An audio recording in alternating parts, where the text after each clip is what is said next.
under the confusion or under the dilemma that like how to go ahead with this given area, which holds so much of like probably lack of clarity or uncertainty. So that is something which we are going to build bit by bit. So when I'm going to start with this given dimension associated with ethics, first and foremost, I'm exposing you. My picture is too small in the screen. Well, I cannot regulate that. The tech team can regulate that, Gulam. So as you are sharing this piece of information, let's hope the tech team will fix it soon. All right. So that's what ethics for mains only. I mean, yeah, I mean mains only and 250 marks. And who is saying that prelims is ever going to get added for your final result? Prelims is just a qualifying segment, isn't it? So when we are discussing about it, Swarufuddin, I hope you are understanding the very importance of the mains exam. You can see there have been people like Rachit Raj, Roman Saini, these people who have had under 20 all India rank, and they could clear it only on the basis of mains. In interview, these boys had such pathetic marks, less than 150 and 140 marks. Imagine, Rachit Raj had something around 137 or 139. Roman Saini had 148. And despite of such relatively low marks in interview, these boys could become all India under 20. It was only because of mains. So mains plays the most critical role in terms of your rank. And in that also, if we highlight the three areas which can make a difference in your mains, is your optional paper. When we speak of it, after the optional paper, the second area which can bring about the difference is associated with essay, and third is ethics, because these three areas hold a lot of subjectivity. The higher the level of subjectivity, the greater the possibility of gaining marks. So all those students who are asking about schedule or duration or this and that, officially the lecture is going to be 5 to 8:30 every day. And with respect to days, details, schedule, you can just consult the timetable. It is around 20th, and it is 5 days in a week. All right. Now, as we are, what about making notes? Pedagogy, I'll be just discussing, Pujaba. You just have to be a little patient as I discuss about the approach. So, manage it through my syllabus. What is your syllabus, Femina? Manage it through my syllabus. Does your syllabus be little distinct from UPSC syllabus? So you can just check that out. Okay, now so with respect to this given area, of when we are substantiating it, small font, I really cannot help the area of font. I need the help of the tech team. SMEs, if you're hearing me, please call the tech team and ask him to come over here to look into the issue of font and to look into the issue of the size, like my image, some students are finding it small, or anything associated with the noise, anything. Okay, then probably the tech team can fix it, because I can only teach you the content. All right, so that is something which I can fix.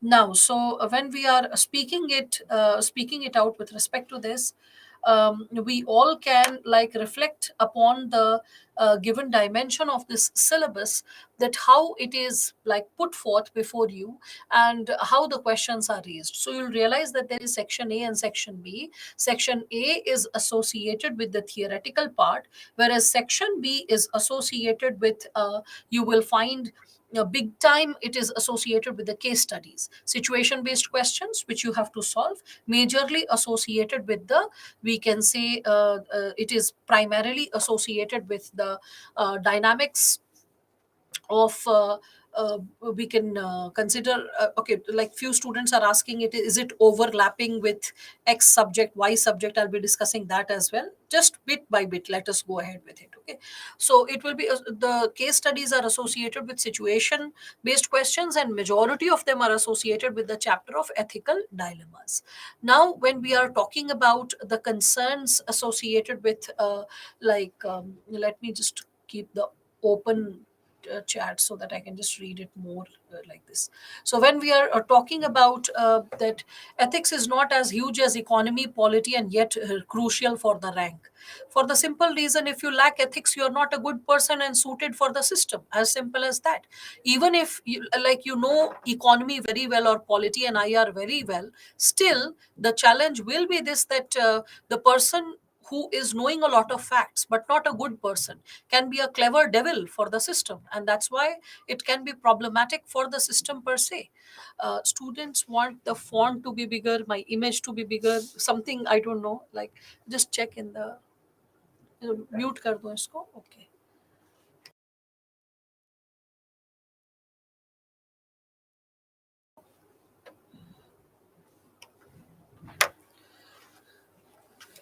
बोल रही है छोटा है वो छोटा है ऐसा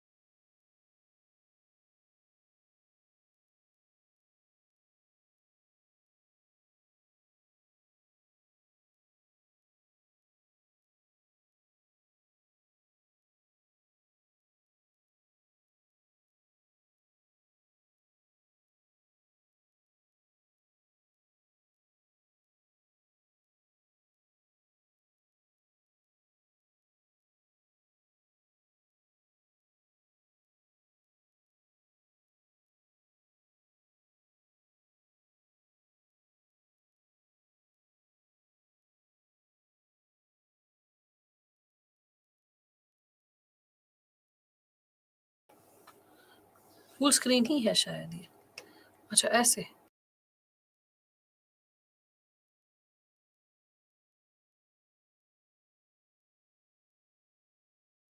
sure refresh I'll do but I think it's fine students can see me if I have to squeeze it it's a okay fine done thanks. All right, so students, we have fixed things at our end from the microphone to the font size. If still someone is experiencing a strain with respect to the font size, then in that situation you will have to look into your own device. If your device itself is tiny, then in that situation what is written will be like relatively short. All right, so now a student Sarashti, you were asking, is it overlapping with sociology syllabus? No, it is not overlapping with the optional subject, any of the optional subject per se. It is associated with a intermingling of five subjects in totality when we speak of it. Okay, and what are the five subjects? If you want to just briefly go through it, you can just see the very first segment which is associated with your syllabus. So first one is ethics and human interface. Certain parts of this given segment, ethics and human interface, you will realize that it is associated with the component of philosophy, like someone having a basic understanding of philosophy. So essence of ethics, determinants of ethics, consequences of ethics, and how it is shaping human actions. Again, dimensions of ethics, ethics in private and public relation, and then you have human values. Related to human values, you have lessons from the lives and teaching of great leaders, reformers, and administrators. This topic goes directly in consonance with this fifth topic, that is contribution of moral thinkers and philosophers from India and world when we speak of it. All right. So here, when you are like connecting it with this given area, we all can reflect upon this given dimension, that human values. Okay, so it is human values is associated with what? So lessons from the lives and teachings of great leaders, reformers, administrators. They can be from India or from the world. And then you have role of family, society, educational institutions in inculcating values. Here you can see that there is the component of, we can consider sociology, because this is like philosophy and this is sociology. If you are talking about inculcation of values, what is the role of family, educational institution, society per se? Again, attitude, aptitude, and emotional intelligence, this is associated with psychology. If you reflect upon it, psychology. And if I connect up with moral thinkers and philosophers, this will come from history. along with history, because you have leaders, reformers, and administrators. So this is directly coming from like Indian history as well as global history, and history plus philosophy. So Western philosophers and thinkers, Indian philosophers and thinkers. So like Thiruvalluvar, or like you can think of Kabir, you can think of Rahim. So all those thinkers. So you can see that this is a like consolidation, a clubbing of multiple subjects, from philosophy to sociology to history, okay, to psychology. So far, so many different dimensions are associated with it, if we are able to see this, right? Again, with respect to this, when we are further moving ahead, you can also see there is segment associated with public administration. So public administration, in GS you call it governance. So like pub-ed optional, over here the two topics. So public or civil services values, ethics in public administration. Now public or civil services values is also discussed in the previous slide. As you can see, it is given over here, aptitude and foundational values for civil services. So foundational values for civil services, which is here in topic number 3, is associated with this topic number 6, that is public or civil services values. In the loss of public or civil services values, there will be ethical dilemma, and those dilemmas can create confusion, what ought to be decided and what ought not to be decided. No, Vivek, there is no comparison, or there is no lifting from optionals like anthropology, geography, etc. Just 5 subjects, that's it. That is public administration, history, psychology, philosophy, and sociology. Okay, that's it.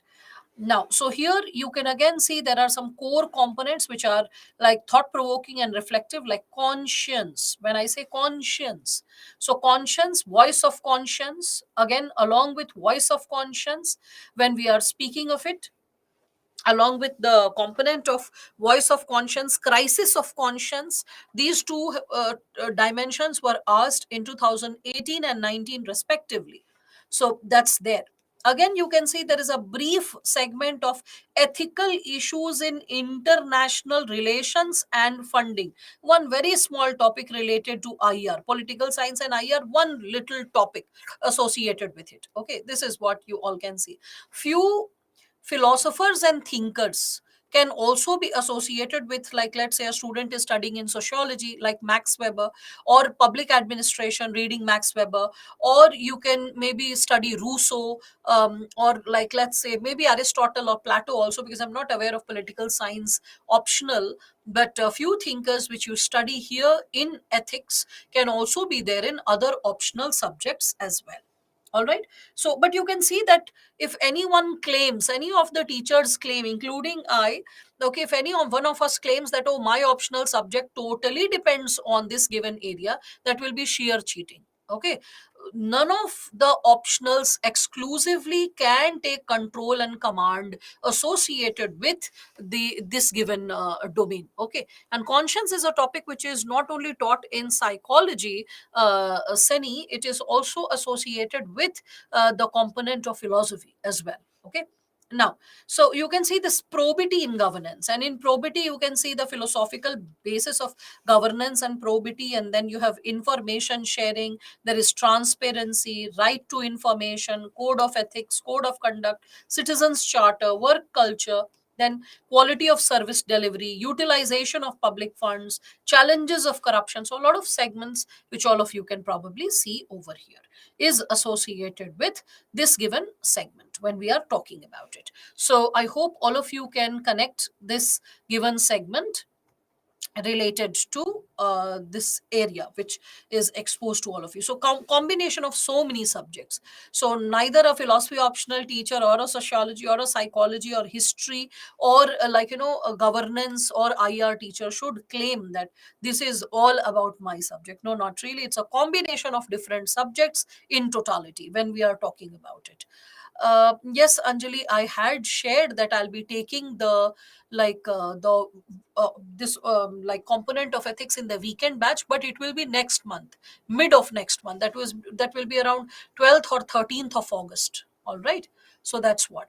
Now again, when we are moving ahead with the segment related to this given area, we can also see case studies on above issues. Above issues means you can have case studies on emotional intelligence, civil services aptitude, or like the attitude. You can also have questions associated with ethics in private lives, like in public lives, in private organizations, in public organizations. It can be associated with corruption. Okay, so any of the above topic can be associated with this given dimension when we are talking of it. All right, so when we are substantiating this given segment, first let us be thorough with the syllabus, Guru Charan, then we'll start with the section, right? Yes, the basics related to this topic will be covered in 15 sessions, Ambesh. All that a student needs to be is disciplined, be on time, revise from the relevant sources that I suggest, and prepare some bullet point notes along with PYQ practice. More than enough it would be, because here the overview would be something that would be created. How many questions can be asked? Sakshi, 250 marks of full GS paper is devoted related to ethics. Means if you study polity and constitution, IR, governance, social justice, and then you fight for 250 marks. Or when you study Indian and Western, or European history, and along with Indian and European history, when you are studying about ancient, medieval, and modern history, art and culture, Indian society, Indian geography, and world geography, and then you fight for 250 marks, the competent marks is associated with this area, Sakshi.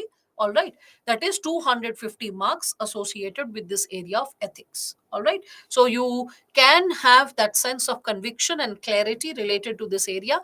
Being very thorough with this area will also build your understanding associated with essay. And essay will be the next segment that we'll be taking, like around 31st, yes, around 31st of August to 7th of, 31st of July to 7th of August, somewhere in between, I'll be taking your sessions associated with essay, and you'll realize how it is deeply connected to the component of ethics as well. A thorough understanding of ethics builds our capability to interpret and understand the segments pertaining to essay as well. Especially last 2 years, all the questions have been associated with philosophical topics. Prior to that, one section, one of the sections, section A or section B, was exclusively devoted to philosophical topics. But for last 2 years, 2021 and 22, all the topics have been associated with philosophical, reflective, quote based essays. And a thorough understanding of this subject which I'm going to teach will create a sense of clarity. All right, so when we are speaking of this given area, so, what to read in case study? Shahid, first let us finish few chapters. Once you are thorough with at least 3 4 chapters, you will be capable to understand how to deal with case studies. Case studies are situation based questions. If you don't know the theory and how to handle the theory, you cannot put those possibilities in application, because you can see it's written case studies on above issues. So above issues means all the above chapters. So till the time I don't finish a sizable number of chapters, we cannot really be competent to handle this given area. Now, recommended books, when we speak of it, this is the book which is given to you by Byju's, that is Ethics, Integrity and Aptitude book, which is written by G. Subbarao sir, and also you can find P. N. Roy Chaudhary. So it has been co-authored. So you can follow this book through and through, through and through, because all the chapters given in this book are relevant for you. 250 marks is at stake. No one should think of going ahead with some shortcut method. Some students are like, what is more important in the chapter? I've created few important chapters, but my concern is that for the area of history or geography, you are reading like 4 NCRTs, you are reading GC Leong, you are reading Bipin Chandra, you are reading an exclusive set of material for Indian society, you are reading exclusive material for art and culture. So much for 250 marks. And here is one paper just having one book that is given by the institute, that is of Subbarao sir and P. N. Roy Chaudhary sir, and you want a shortcut from that. So that is not something which is advisable. One thing. Second thing, any student who is starting afresh, who is targeting, like, let's say 2025 or 2026, for those students, you can read something more in greater detail. So, first and foremost, gist of second ARC. This will also help you in preparation of governance. Okay, so you can reflect upon this. NCRT psychology book, which is associated with class 11th and class 12th, selected chapters. When I say selected chapters, I imply to say attitude, aptitude, okay, and the concerns associated with emotional intelligence. Okay, other than that, you can also reflect upon something more, and that is related to yojana issues, because, like, the academically rich articles do not lose their relevance. So you can think of something like associated with, like, let's say, good governance, which is there in 2013, inclusive governance 2013, reforms in public administration 14, and September 2020 for extra reading. Anyone who is writing mains this year, just stick to this book, just this book, multiple revisions, as many revisions as possible, because now the game is to read less but to be super thorough with it, so that anything and everything related to the limited material is not left out, because this specific book incorporates all the chapters. Okay, all the chapters. That book is also fine, Ravi, if you are consulting that. Okay, any good book, any base book is fine. If you are consulting lexicon, please understand lexicon is little dry. It is correct, it is an authentic source, but the only problem which I felt with respect to, like, lexicon, when I was running through it, I realized that a student can struggle while reading the lexicon, because the lexicon can prove to be a little too dry. The lexicon can prove to be a little too, I would say, boring for a student who is, like, reading the content, and is like, because it lacks a lot of examples, it lacks substantiation, it lacks critical reflection. So if you are reading lexicon for, like, for shortcut, it is not something which is advisable. Also, for bedtime reading, I can share, like, some extra books, because those students who are going to write in their, I would say, a DAF, detailed application form, in their hobbies, those students who are going to write that they are into reading habit, they love to read novels or stories or something like that, fiction, non-fiction, for those students it is advisable. And in general also, I'll say this to all the students, that please, first and foremost, do away with seeing your phone too much. That is such a bad habit that majority of you have got into. I can see that students, they will be like, before sleeping, they will be like, using their phone incessantly, like watching those insta videos, 1 2 2 minutes, which videos which can suck up and soak up 1 to 2 hours of time. And another thing is that, like, that like, your gray cells die, you are most vulnerable when you're sleeping, and the phone keeps revising its connectivity. In the process, it hits your gray cells very badly. See, sparrows have disappeared from the urban scenario, for the simple reason, the sparrows or any vulnerable animal could not handle so much of radiation coming from the mobile phone towers. You keep the mobile and sleep with it next to your head, so that's so injurious for you. So see to it the phone is at least 3 4 feet away, preferably 4 to 5 feet away, and try to sleep while reading a book. Maybe 2 pages, 4 pages. That's perfectly all right. Okay.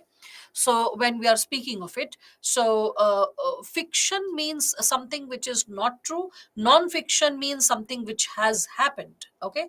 So that's what fictitious, non-fictitious, and you have to, like Jay, you have to have certain basic level of, I would say, um, I would say, level of vocabulary, because that is something which is going to help you pull through, right? So that is what I can advise.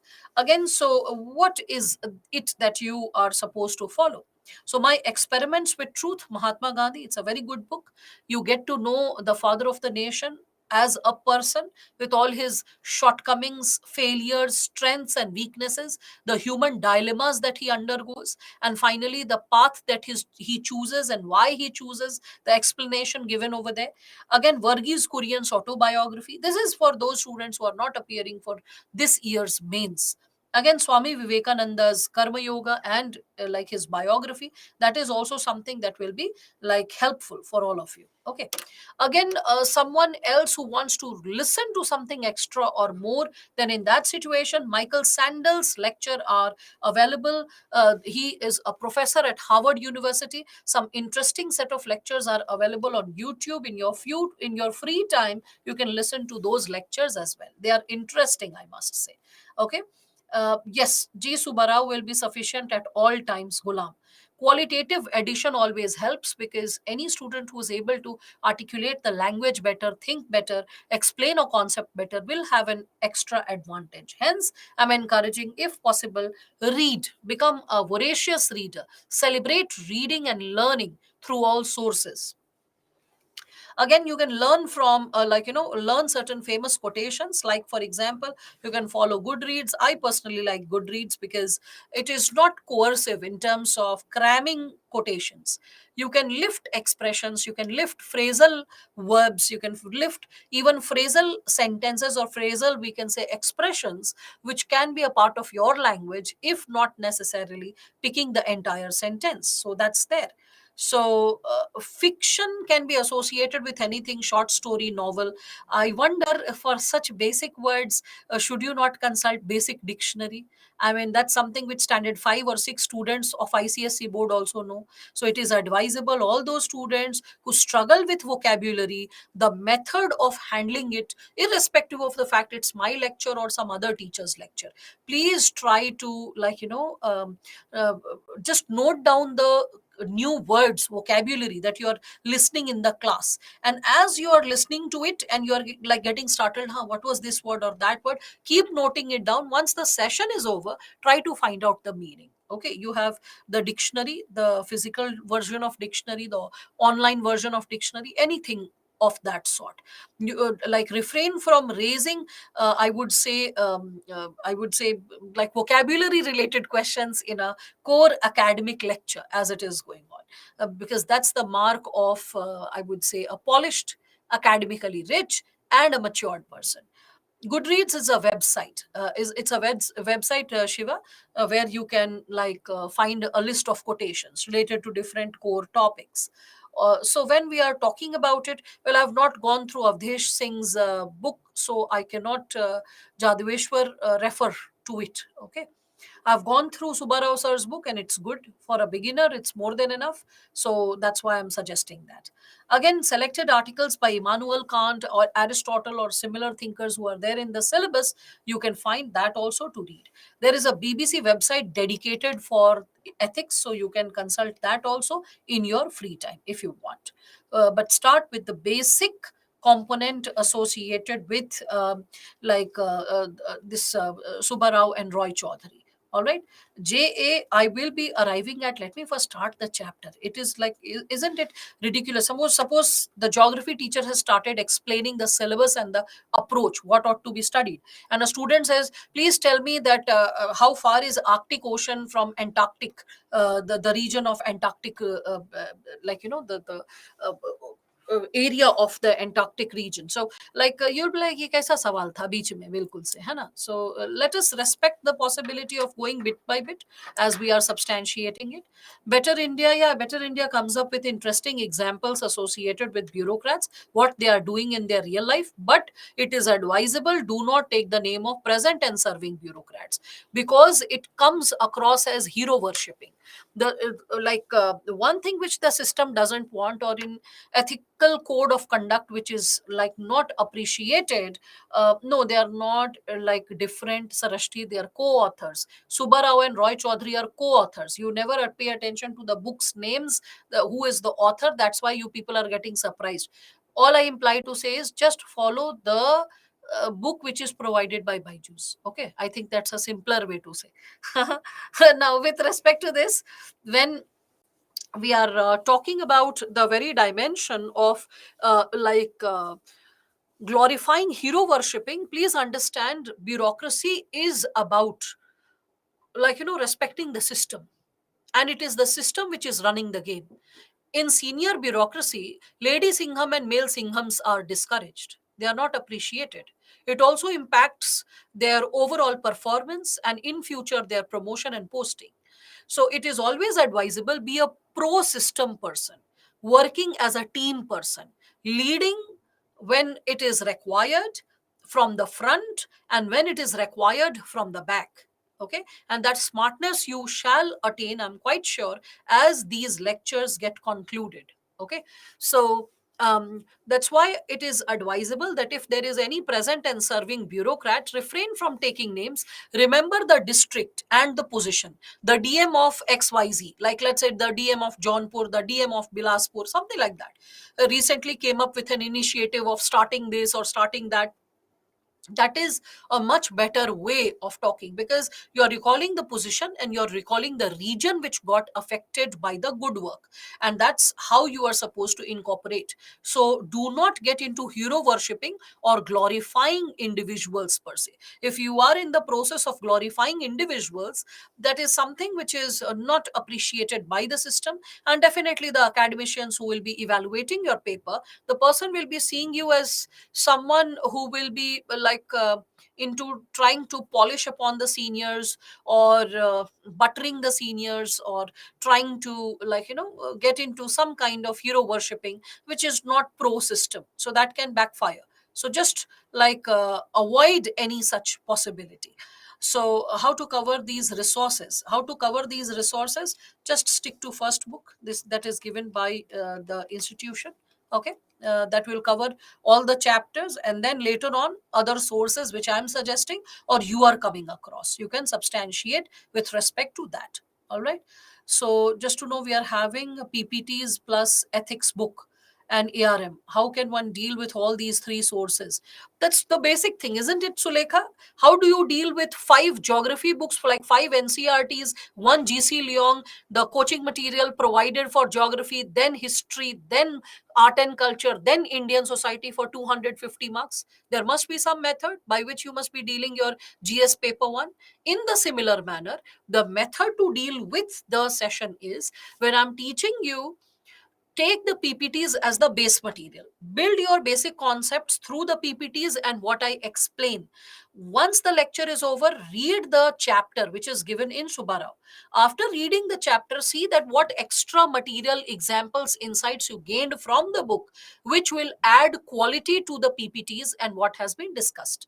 Once this part is done and once the sessions are over, just focus in this part for 15 days. Once the sessions are over, the additional reading material which I will be providing you, and which will be posted. So read the ARM, and after that, see to it that where some quality updation or tweaking can be possible. This process shall continue till the time you don't get selected. Every time and any time you come across any new piece of information, any new idea, any new perspective, please read it and update your content accordingly. Okay, so this is something which goes ahead with it. Krishnamurti is fine. Please don't follow any sadgurus and all, because please understand, the academician who is evaluating your paper may not be appreciative of some modern age guru, who the person might find that there is ambiguity in what the person speaks and how the person enacts. So just because someone is speaking fancy English and talking about some real life crisis which the modern day youth is suffering from, it is not necessary that that may add to authenticity to what the person is like going ahead with. All right, so great, you have gone through Michael Sandel's lecture, Sanya, and you really appreciate that. Please go ahead with it. My mail ID is this: shweta.satya.singh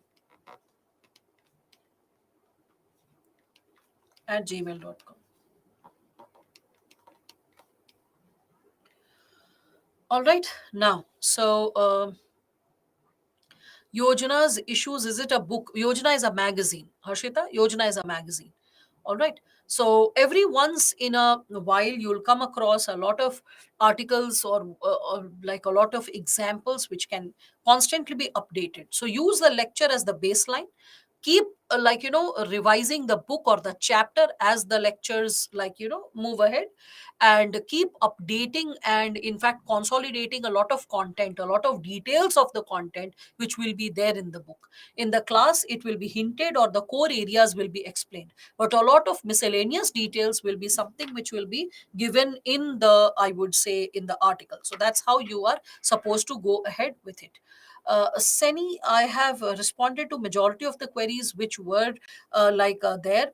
If there are any ambiguous questions which cannot be explained in one or two sentences and it needs to be paraphrased, I really apologize. It is really tough for me to respond to any such kind of mail which needs a very detailed paraphrased 3 4 para kind of an answer. Then that can really tax my time, because if you're not aware of my present schedule, I have the early morning batch also. So I leave home at 4:30, like not 4:30, I get up at 4:15, leave home at 5 o'clock because my driver is there at 5 o'clock. He drops me here by 5:40.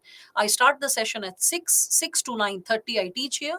Another session, my optional class, is from 1 o'clock to 3:30 p.m. I'm through with the students' queries by 4. I come here and again I start your batch from 5 to 8:30. So, like, if there are any kind of mails which need detailed engagement or some detailed answer, it's not possible for me to type so much, because I am getting some breathable time to eat and relax, and it takes 2 hours to and fro to travel. It's not a small town, we are here in Delhi. So by the time I after your lecture I'll reach home, it will be quarter to 10, and again I'll have to get up at 4:15. So in this situation, if the question raised by a student in the mail is little, I would say, a little ambiguous, or it needs a very detailed explanation, then I feel that the SMEs and other people in the team are there to support the concern. The student will not be left haywire. All right. Yes, but if there is a pinpointed question, I do respond to the students. All right. Now that's what.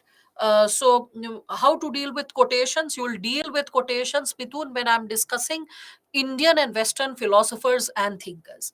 Now, with respect to this, as we are starting with this given area, Subbarao, you can read some basic chapters to begin with to create a warm up. This, but remember, all chapters of Subbarao are important. All chapters, even the one which was very simplistic, that is ethics for ministers. That was the only chapter which I felt is not so important, because directly or indirectly asking questions from ethics for ministers has the most distant possibility, but rest of it was quite relevant content associated with your syllabus. Now, with respect to it, when we are talking about it, there are 15, when we are speaking of it, ethics, with respect to it, there are 15 questions that have been raised between 2013 to 2022. And when we are talking about this chapter, so you can very well understand the importance of this segment. Well, Femina, this is a theoretical area, so the capability to update will be associated with the segment related to, I would say, certain examples or certain queries or dilemmas which are being debated and discussed in the society, like the issue of marriage for LGBTQ. So, should it be accepted ethically? What are the ethical concerns involved? Or, like, let's say in future, if there is something connected to surrogacy, or like, let us say, euthanasia. Okay, so that's the only segment that you'll have to update with current. Majority of the segments are theoretical, and what you need is a critical reflection associated with it. So rather than, I would say, just grabbing facts from here and there and fact, get into thinking, pausing, thinking, and contemplating. What is the purpose? What is the purpose of what we are dealing with, what we are studying? So, when you start asking the purpose, the validity, the possibility, it is like something which is going to nourish you in terms of the questions, because I'll keep showing you the questions, the previous year question related to the topics that we are dealing with, and you will realize the segment associated with this given dimension. All right. So, is ethics how articles in the Hindu we should read? No, ethics. There is also a dedicated area which comes in Indian Express, the online version of Indian Express related to the component of UPSC preparation. So there also some current affairs, case studies or reflections related to ethical concerns are also quite good qualitatively. All right, so when we are speaking of it, so along with that, Snehlata, you're asking, can you send your answers? Kindly send the answers to SMEs and other seniors who are into the responsibility of evaluating it. Because as I told you, that after 3 sessions, I barely get time to eat and sleep these days. And this session will be till 20th. Again, after that, it will be like so from 12 o'clock to again 8:30, because 12 o'clock onwards, again, the optional, I'll have to travel. And then after that, it will be like your essay session once this is over. So with 7 8 hours of hard work, then I don't get the breathable time to evaluate individual answers. And with hundreds of students across batches, it is like near impossible, until and unless there is a condition. If a student is writing mains and shares the roll number, then I do things, something extra which I can possibly handle. Okay, so that's what I would like to share. Now, with respect to this, one more thing, which, okay, what optional do I teach? I teach sociology, and I don't teach sociology over here presently. So please, we will refrain from talking about it on this platform. Any queries, you can just mail it to me. I will respond to it over there accordingly. Now, so do we need to make running notes? If I'm explaining something but not writing on the board, in that situation, you can note down those explanations. Now, starting with what is ethics. Okay, so ethics is like when we are asking ourselves what is the right thing to do, and we get an answer that this is the right way to proceed ahead or to enact. That is something associated with ethics. So it is coming from the Greek word ethikos, which is associated with custom, habit, character, or disposition when we speak of it. So, ethics, what is ethics? It is a system of moral principles. When we speak of it, it is a system of moral principles. And ethics, when we are talking about it, it is what are moral principles? Standards set by the society, which guides us regarding what is right and what is wrong for all of us to do. Okay, so when we are understanding this, ethics is something which helps us to understand, to differentiate between what is right and what is wrong, what ought to be done and what ought not to be done, what is good, what is bad, what is fair, what is unfair, and what is our sense of understanding towards these concepts, right? Again, ethics will be associated with a universal standard or universal level of acceptance regarding what is right and what is wrong. So ethics are generally universal, they are generally codified, structured, systematized patterns of what is right and what is wrong when we speak of it. All right, now, so as you all are getting introduced to what is ethics, and as we are substantiating this given dimension, um, we can also talk about it from the perspective of what other thinkers have to say about ethics. So there are few like quotations, as you can see. So you can see that Johnson and Hellinger's like Johnson and Hellinger's suggest that what are ethics? So it is a body of prescriptions and prohibitions, like the do's and don'ts that a person has to deal with. Again, we can understand that what are ethics. So ethics are styled as art of self government, means how you can regulate your own behavior. Okay, so it is imposing regulation of an individual's behavior. They are standards of conduct, like how a person ought to behave in like a public domain in the society, guided by the cultural or the traditional practices. Preston puts it simply that ethics is the concern about what is right, just, or good. Just here means what is fair, okay, what is justified, what is correct. Okay, so that's what we can understand with respect to it. So this is what you can connect with the given dimension. So is it too easy to know what is right or what is wrong? No, there's no harm. Sometimes things, they just dawn upon us effortlessly. This is the right thing to do because no one is getting harmed and there is no repercussion associated with it. So it's perfectly fine to arrive at what is right effortlessly, right? And sometimes there will be certain debates, dilemmas, and dialogues which will guide us to what is the right way to behave in a specific situation, right? Again, with respect to it, SME, please support Aryan. He's asking where to get the PPTs, etc. So that's what. Now, So yes, you need to remember, you need to memorize it, as simple as that. So all of you can see that what is ethics. So ethics is associated with we can consider it is associated with the knowledge that gives us the sense that what is right and what is wrong. It is a branch of philosophy that is associated with our human conduct. It is related to our moral judgment or our ethical reasoning abilities, to be specific. So, when we are speaking about ethics per se, we can understand that ethics is what? It is an attempt to guide human conduct. What is right, what is wrong for all of us. It is also an attempt to help, the human beings to lead a good life. A life which is principled, which is guided by what is right and what is wrong. Isn't it derived from culture?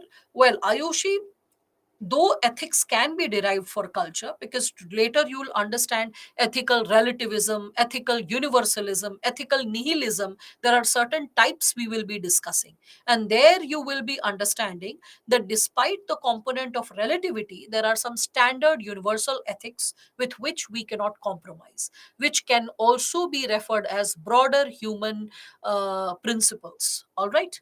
Now, moving ahead further, can we implement Gita and Bible? Yes, because when we are speaking of sources of ethics, then you can also seek insights from religion, which you will be finding soon as you are asking it, Vivek. All right. Now, so when we are talking about this given dimension, with respect to it, there is this question which was asked in 2022 related to Potter Stewart. So, Potter Stewart's quotation associated with this given area, which says, ethics is knowing the difference between what you have the right to do and what is right to do. So, what you have the right to do is associated with what? It is associated with what, like I would say, the capability that you have, or what rights are endowed upon you. So, rights that are endowed when we speak of it. All right. And what is right to do? What is right means what is ethical, what ought to be done, ought or should. So, ought to be done or what should be done when we speak of the segment related to what is right to do.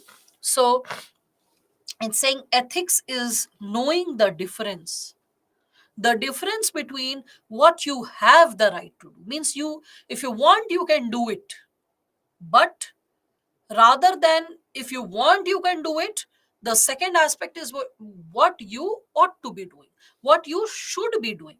Like suppose that a person has a lot of money, and the person can purchase a lot of expensive goods or articles, right? But what is the right thing to do if the person is reflecting? Then rather than purchasing consumer articles, the person may get into using the same money for benefiting the good quality of life of others. For example, like let us say Sudha Murthy. Okay. So if we are talking about Sudha Murthy, you can see how simplistic that woman is, right? Or Ratan Tata. You can see how simplistic the person is. I don't know how come like Kavana, as you're writing, like adultery is now legal in India. In morning class also someone wrote this crap. Anyone who's thinking adultery is legal, I don't know from where you all are arriving at this expression or this sentence, but it is colossally incorrect. Because adultery being legal means adultery being legally permissible. What exactly has happened is that adultery has been decriminalized. Now, criminal punishment is not levied upon it, but adultery is still a condition on the basis of which a couple can go for divorce. Okay, it is still a ground that can be used for separation and divorce. So, it is not, and students who are asking what is adultery, that is cheating upon your partner. And if still you are struggling, what is cheating upon your partner, then please consult some dictionary. Okay, because this is basic level of language that all of you should understand. Right. So please do not be under this incorrect influence that adultery is now legal. Adultery is not legal in India. Okay, it's just that it has been decriminalized. If you're performing any such act, then you will not be charged under some criminal provisions. It's just that it can be a ground for separation and divorce. That's what you can connect with. All right, now further, as we are substantiating this, so I was talking about this given dimension. Now what happened was that when Neeta Ambani's cultural center was getting inaugurated, then her future daughter-in-law, like Anant Ambani recently got engaged. So with Radhika Merchant. So Radhika Merchant's this wallet, the purse that she was handbag that she was carrying, it became too much popular. It was like a Hermes handbag, and it was of like almost 1.75 cr. Okay, 1.75 crore rupees worthy of little silver colored handbag. Later on, there were a lot of news reports associated with Radhika Merchant's fancy taste, whereby majority of her shoes and handbags are very expensive. She has shoes which is worthy of lakhs, and she has handbags which are of 75 lakh and 50 lakh, and so on and so forth, when we are speaking of it. So when we are speaking of it, that just because you are loaded, for example, if we are talking about Rishi Sunak, that is the son-in-law of Miss Murthy. So the daughter of Miss Murthy, Sudha Murthy, you'll find that she is also a very flamboyant lady having very expensive tastes. But her mother, you'll find that she is very simple, and she spends a lot of time on charity and a lot of time on, I would say, work associated with uplifting the vulnerable sections.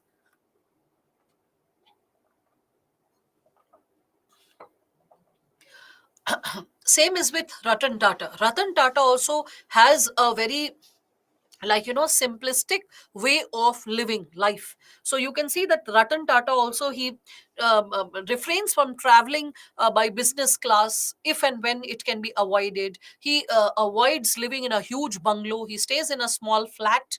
So that is something which can probably connect your possibilities pertaining to this given statement, that ethics, it is ethics that gives you the wisdom about the difference between what you have the right to do. If you have money, then you have the right to spend the money the way you wish to after paying the taxes. But ethics gives you the wisdom that even if you have the right to do that thing, still, what is the right thing to do? What is the ethical thing to do? What is the most correct thing to do? All right, Mohammed, how about trying to learn this concept once again through me? Maybe something new, something interesting, something enervating you can learn through the PPTs, and maybe you can find the PPTs far more exhaustive and qualitatively updating your preparation. So how about trusting for once, right? Can I expect that from you, Mohammed, for once? Okay, so can we quote Weber's Protestant ethics here? No, not even distantly, Alicia. Misusing information is abusing information. Always remember that. So, if you are bringing Weber's Protestant ethic, it was associated with a set of do's and don'ts which people following Protestantism follow, because of which, okay, uh, uh, you can understand that because of abusing, or we can say um, uh, like um, not abusing, I would say, because of let's say, using the ethics which the Protestant people following Protestantism or the Protestant religion, they follow, which also guides them with respect to their economic behavior, like what kind of economic indulgences they should have in their professional life as well as personal life. Like in personal life, they should refrain from any kind of alcoholism, any kind of carnal pleasure. So all that is what Weber's Protestant ethics says. But how and why would you connect it with the concept over here? It's just not required. All right. So, can we mention the name of Sudha Murthy? Yes, you can mention Sudha Murthy. You can mention like Ratan Tata, no problem. They are not bureaucrats present and serving. They are people of high social reputation with respect to their contribution in national development. So, that's perfectly fine to quote them. All right. So it may be due to your network issue, Parul. At our end, things are working perfectly fine. Now, with respect to, yeah, Azim Premji, very good, Vedant. We can also think of Azim Premji. He donated 90% of, I would say, his like personal property for the issue of primary education. Imagine 90% of his personal property. It is considered the highest amount of donation made so far in the world for the purpose of primary education, promoting primary education in like India. He like donated 90% of his personal, we can say, uh, property. So that is something which you can connect with it. Okay. Bollywood actors and actresses, if something is out of the blue and it's quite meaningful, then yes, you can think of it. Now, with respect to this, when we are further moving ahead, we can now see the sources of ethics. So, sources of ethics, where are we getting our sense of right and wrong from? How are we building our sense of understanding that what is right and what is wrong? So, in that situation, we can think first and foremost, the source can come from religion. Religion or the idea of God, because not every religion has the idea of God, like Buddhism. Okay, so the idea of religion is something which also gives us the very possibility of what is right and what is wrong. Other source is human conscience, which is also called gut feeling, inner feeling, voice of God, sixth sense, intuition. All those words are used for the word human conscience. Our conscience can also give us the sense of right and wrong as well. Now, with respect to this, let me give you, like, let's say, a little example. Every human being has some or the other sort of conscience, even with if the person has not read ethics paper, or even if the person is a teenager, doesn't matter. A basic level of conscience, a basic level of our understanding about what is right and what is wrong is there with all of us. Okay, so when we are speaking of this given segment, let us visualize a situation. Let's say you enter a movie hall. Okay, and the moment you enter a movie hall, you come across this given situation that suppose you are few minutes late. Okay, you are late by 10 minutes or so. Advertisements are over, movie has started, few minutes have also passed, and you are seeing that sixth sense means conscience, Shiva. Okay, pay attention to every single sentence that I speak. Be alert, sit attentively, have a pen and paper in front of you. Okay, no one will lie down and listen to the lecture. No one will be in the balcony or just loitering around, fooling around and listening to the session. Then you'll have distracted attention, and then you will keep revisiting the statements because of fragmented attention. So please sit like a student, because see, I mean, had it been an offline class, I would have been able to regulate you. Sit properly, you just look straight, look in front, don't talk to this, so I could have regulated your physical behavior, right?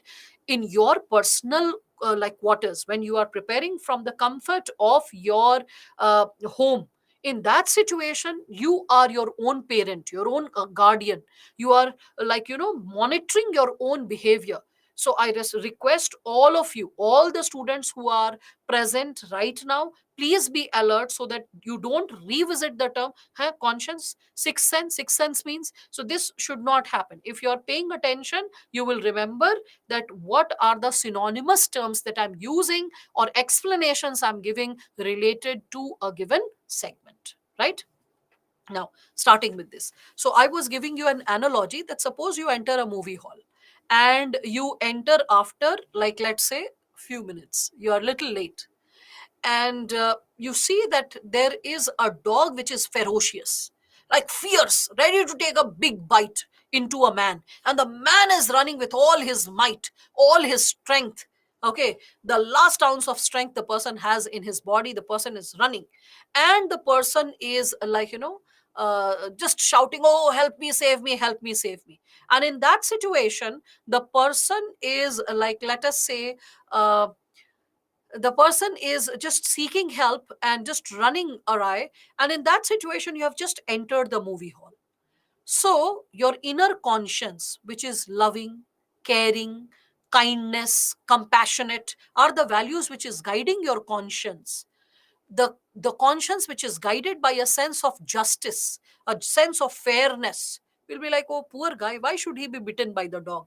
maybe like something should happen, maybe the guy should jump into a car or jump into a bus or something like that, and like the guy should be saved from such a fierce dog. What if the dog bites? This person can get rabies. So when you're watching that scene attentively, as you have entered the movie hall little late, you don't want the guy to be bitten, like ha, ha, ha, ha. And suppose the dog just takes a big bite, and like, oh, you're so sad, you're like, oh. So that is because our inner sense is guided by the emotion that unnecessarily no one should be harmed, hurt, okay, suffering from pain, trouble, trauma. Now let us reverse the condition, okay, and after reversing the condition, let us revisit another possibility, okay. Suppose you have entered the movie hall in time, the movie started in time, and you see that there is a poor girl who is sitting at the beach and she's chilling and she's having a good time. She is seeing the sun being set and she's playing with a balloon. And then what happens is that there, what happens is that one of the lecturers, a man who's like having a lecherous behavior, person is having an abusive behavior. The person comes and passes some improper remarks, some unprecedented gestures to this girl, and also offers her something which is and also passes some lewd remark, okay. So what happens is that the girl is shaken, she is very scared, and then she, like, as she is scared and the man tries to hold her or grab her, meanwhile she just blows a whistle, and as she whistles, her dog, which is playing near the beach, just comes running, darting, and then senses that this girl is in trouble.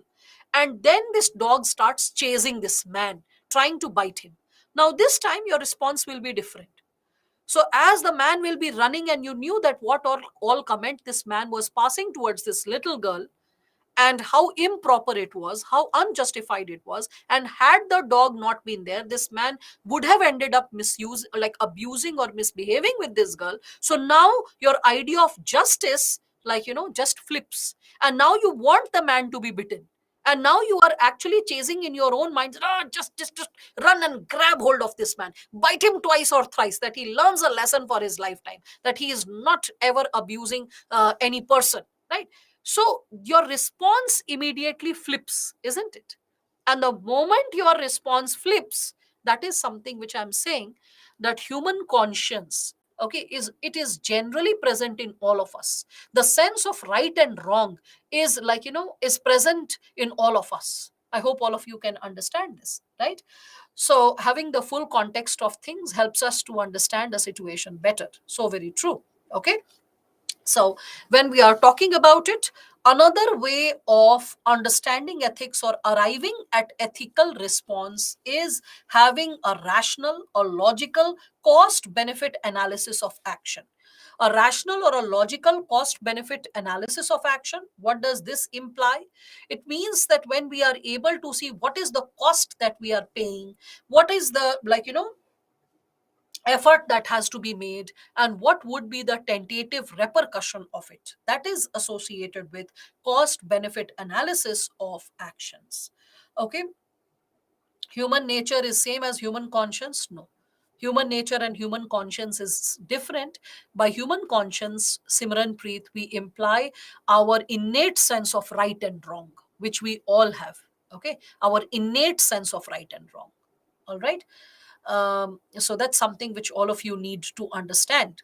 Again, when we are talking about divine command is Muhammad, when we are talking about it, well, divine command is not something which is associated with human conscience. It is something which is generally a part of, we can say, religious textbooks, which is expected that the divinity or the supreme one suggested the do's and don'ts of life, and that can also encourage people towards ethical behavior. That's why I said God and religion can also be a source of ethics. Okay, so in other words, for God, you can write down divine command as well. I think that presence of mind all of you should have, so that you are not searching the same words, but you look upon the notes which I'm proposing, and you can see that what are the alternate terms that and then you can just work upon it. All right. So that's why the divine command which is written over here, you can sense it accordingly. I hope, Mohammed, that's clear, and I hope now you're paying attention in time rather than 3 points later. Again, when we are talking about this given segment, third point you didn't get, cost benefit analysis of an action is associated with what should be done, what ought to be done. If I don't do like this, who will be paying the cost of it? If I destroy this, or I damage this, or I hurt someone, who will be paying the cost of it? Is it only the person suffering, or will the society also lose its ethos? If the law and order situation is haywire, then what kind of example would be set for others to follow? So when you do a cost benefit analysis of a given situation, you are able to understand that what ought to be done and what ought not to be done, what ought to be avoided. Okay, so that's what implies, like, from cost benefit analysis, like when you are evaluating that what kind of tentative impact be created related to a given situation per se. Again, we all can reflect upon this. So the example of great and good, like human beings, when we speak of it, we can connect it with the segment, whereby you can see the role models. The role models also inspire us. For example, suppose if I am reading about Sir APJ Abdul Kalam, or I am reading about Mahatma Gandhi's life, or Swami Vivekananda's life, okay, I'm reading about M Vishweshwaraya, okay, I'm reading about Maulana Azad. So these individuals and their lives, which has been highly inspiring for all of us. Okay, Khan Abdul Ghaffar Khan, Bhagat Singh, yes. So all these individuals, suppose if you read their lives and it touches upon your, like, value system, your sense of right and wrong, your morals, okay, the larger ethical principles which are governing the society, those principles touch upon you in that situation, that also proves to be a profound source of ethics per se. All right. So that's what you can again connect with. Further, you see this question that you have got in 2014, which is associated with the sources of ethics and the nature of question, the language of the question. You can just notice, presently I do not expect you to be capable of responding to it, but as chapters pass, it will be expected that you should be able to practice such questions. So the question, you can see, which eminent personality has inspired you? So you cannot write about your mother or grandmother or father or grandfather. Eminent means the person should be known, popular, has inspired you. So, which person has inspired you the most in the context of ethical conduct? So, you cannot talk about MS Dhoni. Okay, when we are talking about ethical conduct means the sense of right or wrong. Yes, you can talk about the historical figure, religious figure. You can quote from, mythology, all kinds of sources.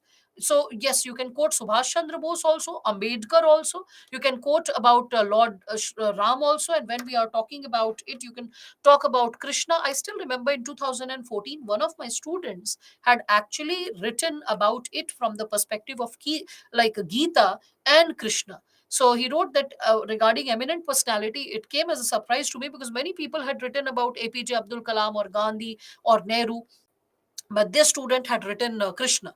And then the sense of right and wrong, the ethical dilemma which a person experiences, and from the ethical dilemma, how the person had derived, the sense of wisdom after reading Gita, and especially the speeches given by Krishna. So and the child got wonderful marks. I mean, in ethics paper, I still remember it was in late 130s, either 136 or 138. Okay, so that's what you all can find when you are, like, reflecting upon any source, but you should be able to justify it. Yes, Raja Ram Mohan Roy also, and APJ Abdul Kalam also, anyone for that matter. All right.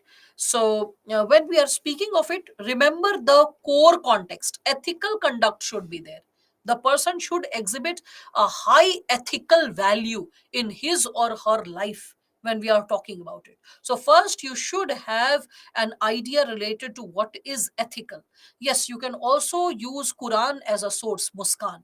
Okay, you can use, like, Quran. You can use examples or leaders who have been discussed in Quran, or you can talk about Buddha. You can talk about Jain. That's perfectly fine. All right. So and I'm very inspired by his words, like, your last mistake is a God teacher. Okay, can we put the story of Lord Mahavira? Yes, you can talk about Lord Mahavira as well. I think all of you are now having some idea associated with it. So here, when we are talking about it, ethics is social standards of what is right and what is wrong, Anshul. Okay. Now, so when we are talking about this given dimension associated with this question, the third part is give gist of his or her teachings, means why the person could inspire you. So first you had to identify an eminent person, pay attention to the word. So this was first part. Second was the ethical conduct. Third was the gist, that what was inspiring you. And then examples, how you were able to put those teachings in your own ethical development. So examples associated with the four parts of this question were there. Definitely, first part was barely a sentence. Okay.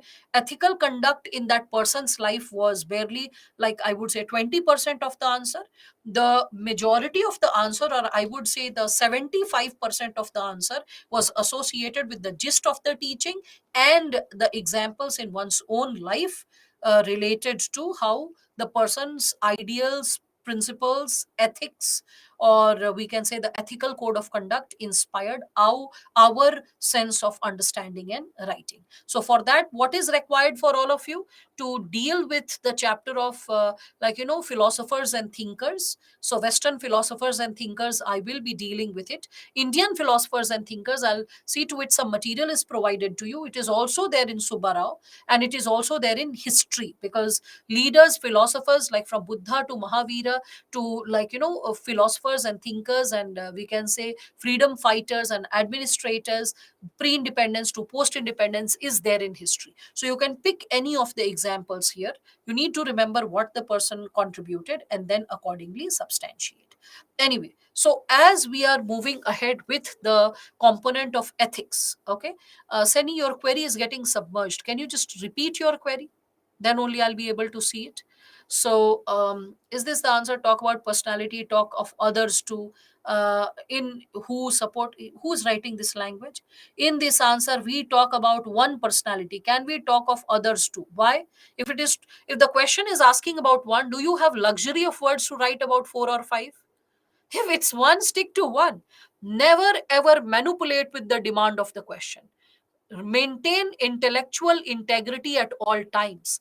No form of intellectual corruption ought to be performed, like consciously or unconsciously, in the exam by any student. All right, so that's what. You don't have an eminent person, no problem, Krishna. As you read and get exposed, you will be learning a lot about people who have shaped human civilization, okay, and human culture. So that shows that you are still a human being. You ought to become more humane, and that humane touch will come when you are into voracious reading. What is the purpose of human life if not to become better? Huh, Krishna? So get into reading more, learning more. That's why I said that read good books which can shape your personality and thought, right? Can ethical conduct be related to person or workplace? Yes, it can be associated with person and workplace. Determinants of ethics in that component, I shall be discussing about it, Srishti. So Robin Sharma, I mean, depends on you, Priyanka, if you can justify these, we can say, gurus, new age gurus who are giving us like life coaches.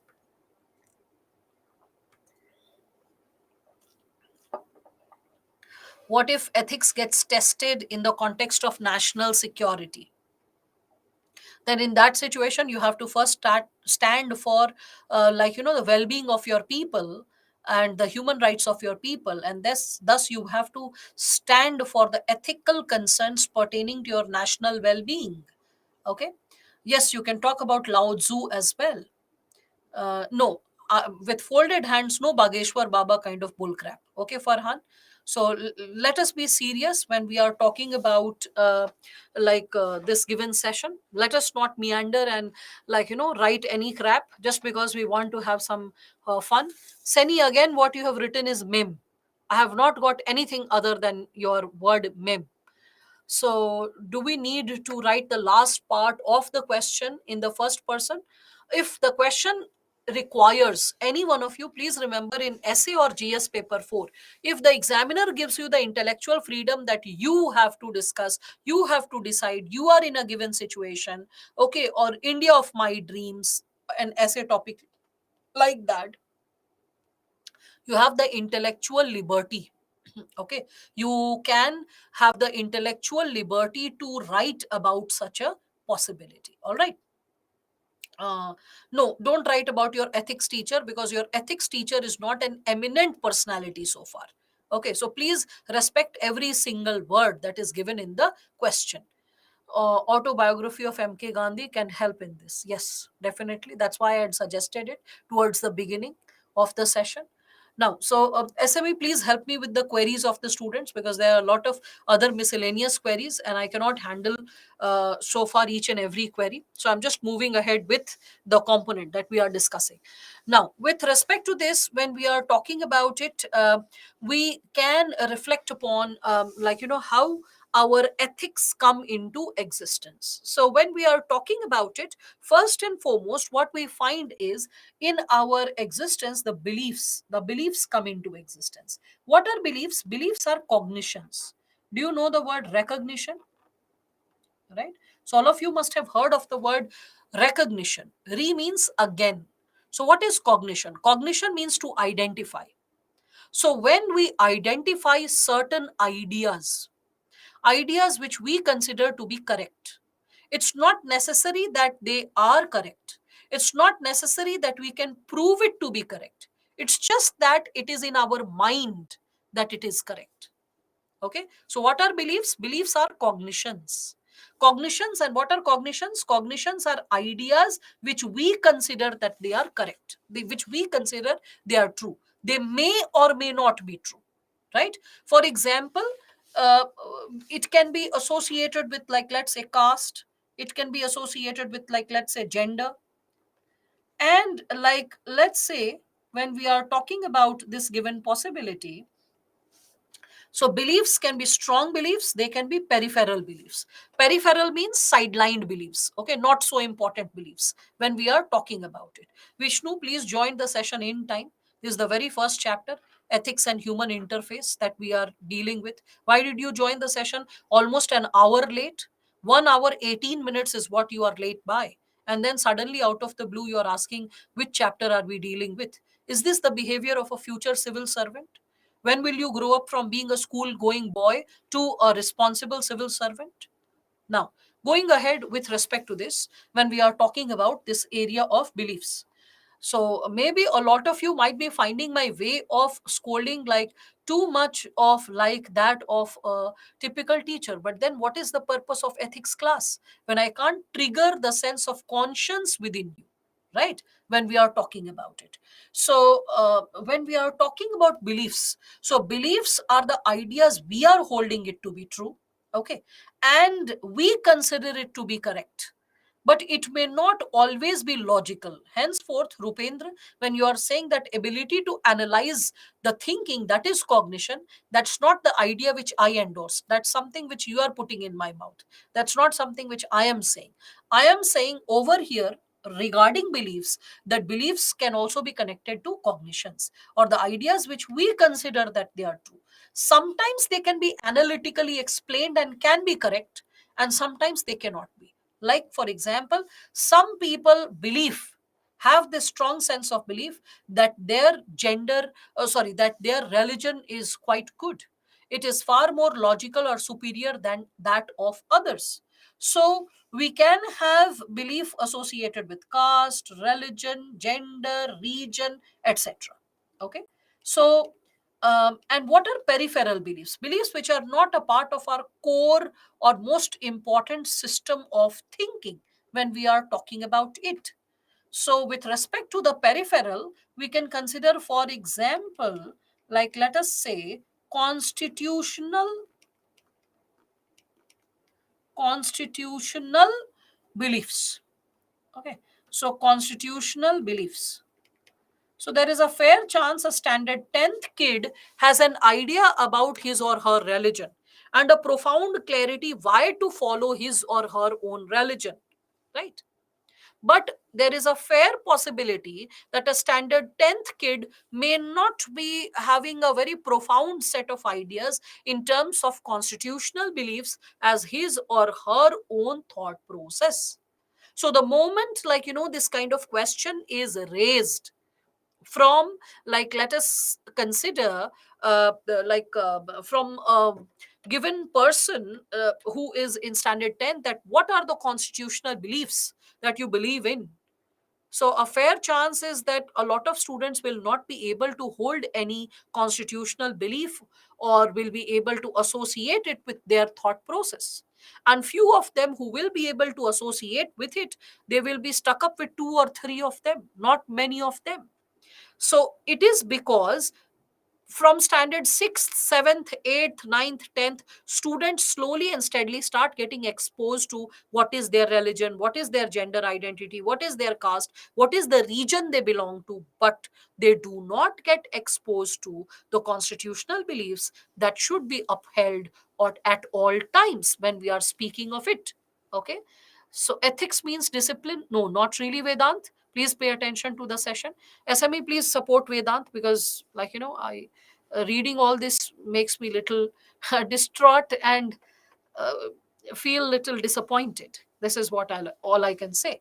So when we are speaking of this given dimension, beliefs, I hope majority of you are able to understand that, and I hope all of you are able to connect with what is being discussed, right? We are supposed to create, like, truth is not always comfortable. And when we are getting exposed to truth, and when we are constantly, like, getting exposed to the possibilities related to the given dimension of a chapter, there will be a lot of things which you will be supposed to reflect and substantiate. And if I find any one of you, like, not being so attentive, then once in a while you will find a motherly rebuking.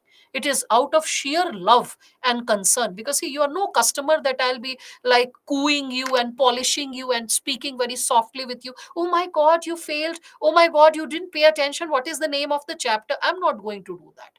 If I find any one of you not paying attention, you will be scolded the way any mentor who has, or any guru who has the intention to shape the student or the disciple to goodness.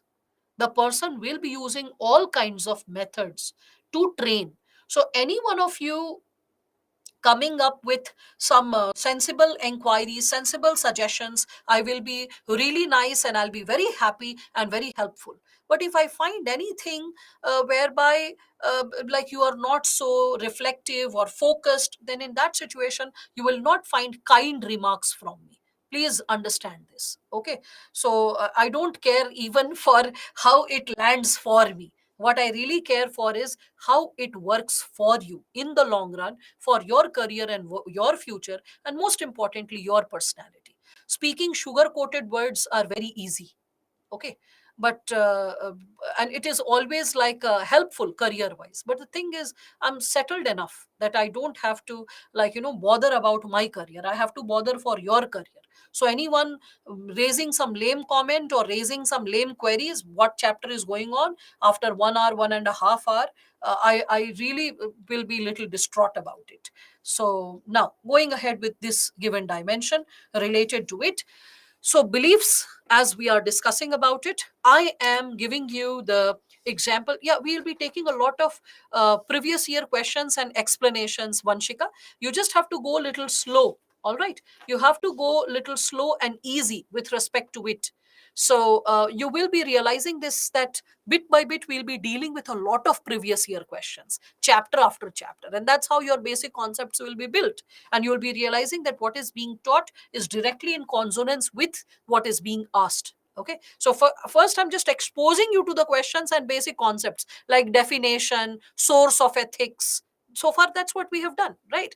Bit by bit, you will be realizing the depth of it. Now, with respect to this, when we are talking about it, so beliefs, what are they? They are standards of our, like, thought, the thought that we possess, our sense of right and wrong that we possess. Okay. So in this given dimension, when we are talking about it, we can see that it is something which we consider to be true. Like, for example, we have strong feelings about our religion, our gender identity. Okay. In those situations, we all can find this given possibility that The strong beliefs are something which are going to form our value system. That is, cognition plus emotion is forming our value system. And these value systems are what? These are those things, those ideals which are important for us. We cannot compromise with it when we are speaking of it. Okay, so this is what we can understand. The strong cognitions or strong beliefs are the ones which are forming our value. What are peripheral beliefs? Peripheral means, okay, that's also there. Like, for example, for many people, constitutional beliefs or constitutional values are peripheral values when we are speaking of it, right? When we are discussing about it. So gender identity is fixed. How can it not be strong? Gender is a choice, Farhan, if you go by the given possibility. That's how you can see that a lot of trans men, trans women are also surfacing up. Earlier, people who were beaten up, earlier people who were abused or molested or like misbehaved with. I won't say that like majority of the population can associate with their gender identity as per their biology, as per their birth, but there can be a population which is like, either genetically like created in a different manner, like XXY chromosome or XYY chromosome. Okay, and there can be a possibility whereby a person is having like, a differential sense of identification, like the LGBTQ community. Okay, so that's what we can talk about. So, Yuvraj, that's a very biased statement that you are writing, and that's very unwelcoming for a future civil servant. Imagine what if you don't know, but in the board exam, and sorry, in the board interview board, or in your essay, or in your ethics, the evaluator is the one about whom you have such biased opinion, and the subtlety of biases surfaces up in the case studies, in examples, in our language, us, they, and that is something which can backfire, beta. You are going to uphold the values of the constitution, social, economic, and political justice. And how can you uphold social justice when the sense of justice is somewhere flimsy inside you? So work upon it, bit by bit, work upon it. Okay, can we say women entry issue in Sabrimala is an example of weak peripheral beliefs? No, no, no. That's like you're mixing the two things, Anish, when we are talking about it. And strong religious cognition. Well, the entry to Sabrimala temple is legally permissible by the Supreme Court of India as per the jurisdiction. It is culturally and socially prohibited. And it is culturally and socially prohibited because religion is not associated with always logic per se, it is associated with beliefs. Beliefs means what we consider to be correct or true, and that is associated with the deity of the temple. And the deity of the temple who like maintains complete abstinence, and like, the process of worshipping is different, associated with that specific deity, and so are the rituals when we speak of it. Okay, so Binod, what is ethic has been taught 1 hour back. So, like, try to revisit the lecture an hour back. I won't be repeating for one single student something that has been taught an hour back. Be more disciplined, please. All those students who are curious about the break timings for future, you should remember that as that lecture starts at 5, around 6:45 to 6:50, I'll be giving the break every day, because it's a 15-minute break, and then again we'll resume the session and it will continue to 8:30. Okay, this is what is being proposed now. If someday, suppose I'm in the midst of like a concept, then in that situation it can stretch up to 7 also, but preferably I'll try to keep it till 6:45, 50. Now, getting back to it. So beliefs, when they are strong, they hold a lot of emotion, and that leads to values. And then these values, when we are speaking of it, these values over the time period, they form our attitude. So what is attitude? Attitude is a combination of cognition, emotion plus behavior. So behavior means when we are tempted to behave in a specific manner, when something has been shaped in our past action. So behavior here implies past action. So it has been a part of our past action, it is a part of our emotion and cognition. So all this clubbed together shapes our attitude. What is attitude? Attitude is associated with our approach, or how we would be acting. Like, let me give you an example, and all of you will be able to understand this bit.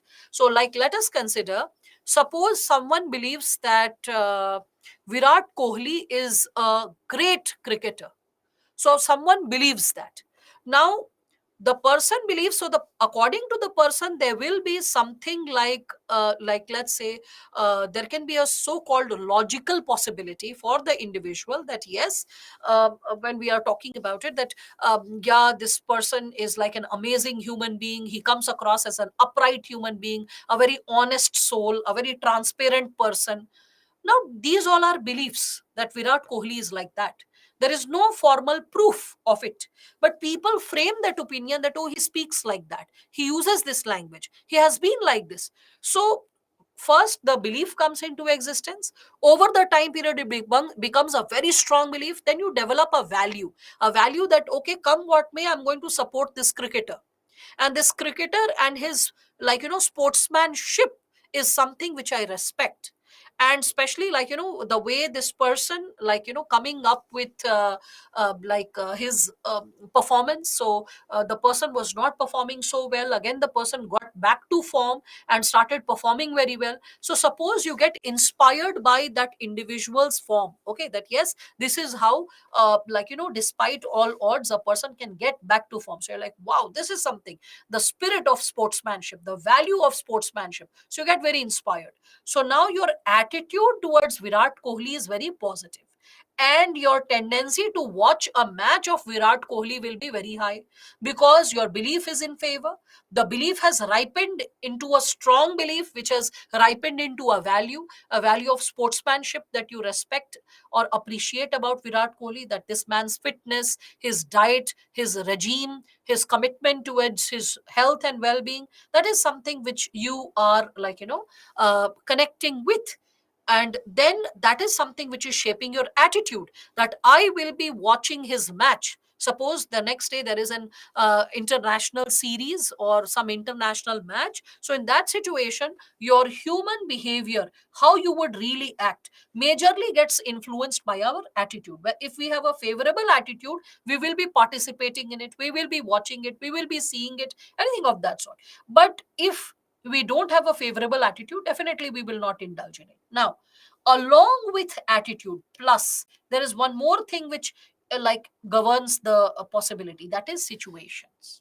Suppose tomorrow is mains exam, then how will a person watch the match? So in that situation, the person will only focus on what? The person will focus on the highlights of the match, that okay, I'll just listen to the score, what happened. Once my mains exam is over, I will revisit the match. I will, though I'll know the score, but I will watch the entire match for the sake of sportsmanship of this player. So in this situation, what you can see is that the human behavior, the final enactment of what you did, the human behavior is finally determined by what? It is determined not just by attitude, but also by the situations that you are exposed to. Finally, the way you act determines the feedback. You like get a sense of feedback, what you would be doing, what kind of thought process you will be possessing about sportsmanship, about, like, values associated with healthy competition, about how to go ahead with things. So that is, the feedback is going to determine the belief per se. Okay, so that's what you can connect with when we are talking about how this is coming forward.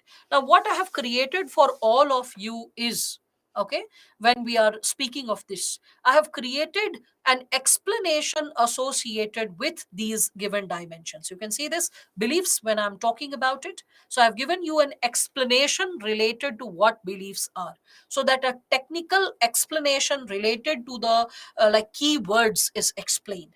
So beliefs can be ideas, they can be viewpoints, they can be attitudes. Okay, uh, uh, and after that, we can also see that beliefs can be true. Can, okay, can be, I'm writing the word can be true. They can be like verifiable facts. They can be associated with history. They can be associated with legends.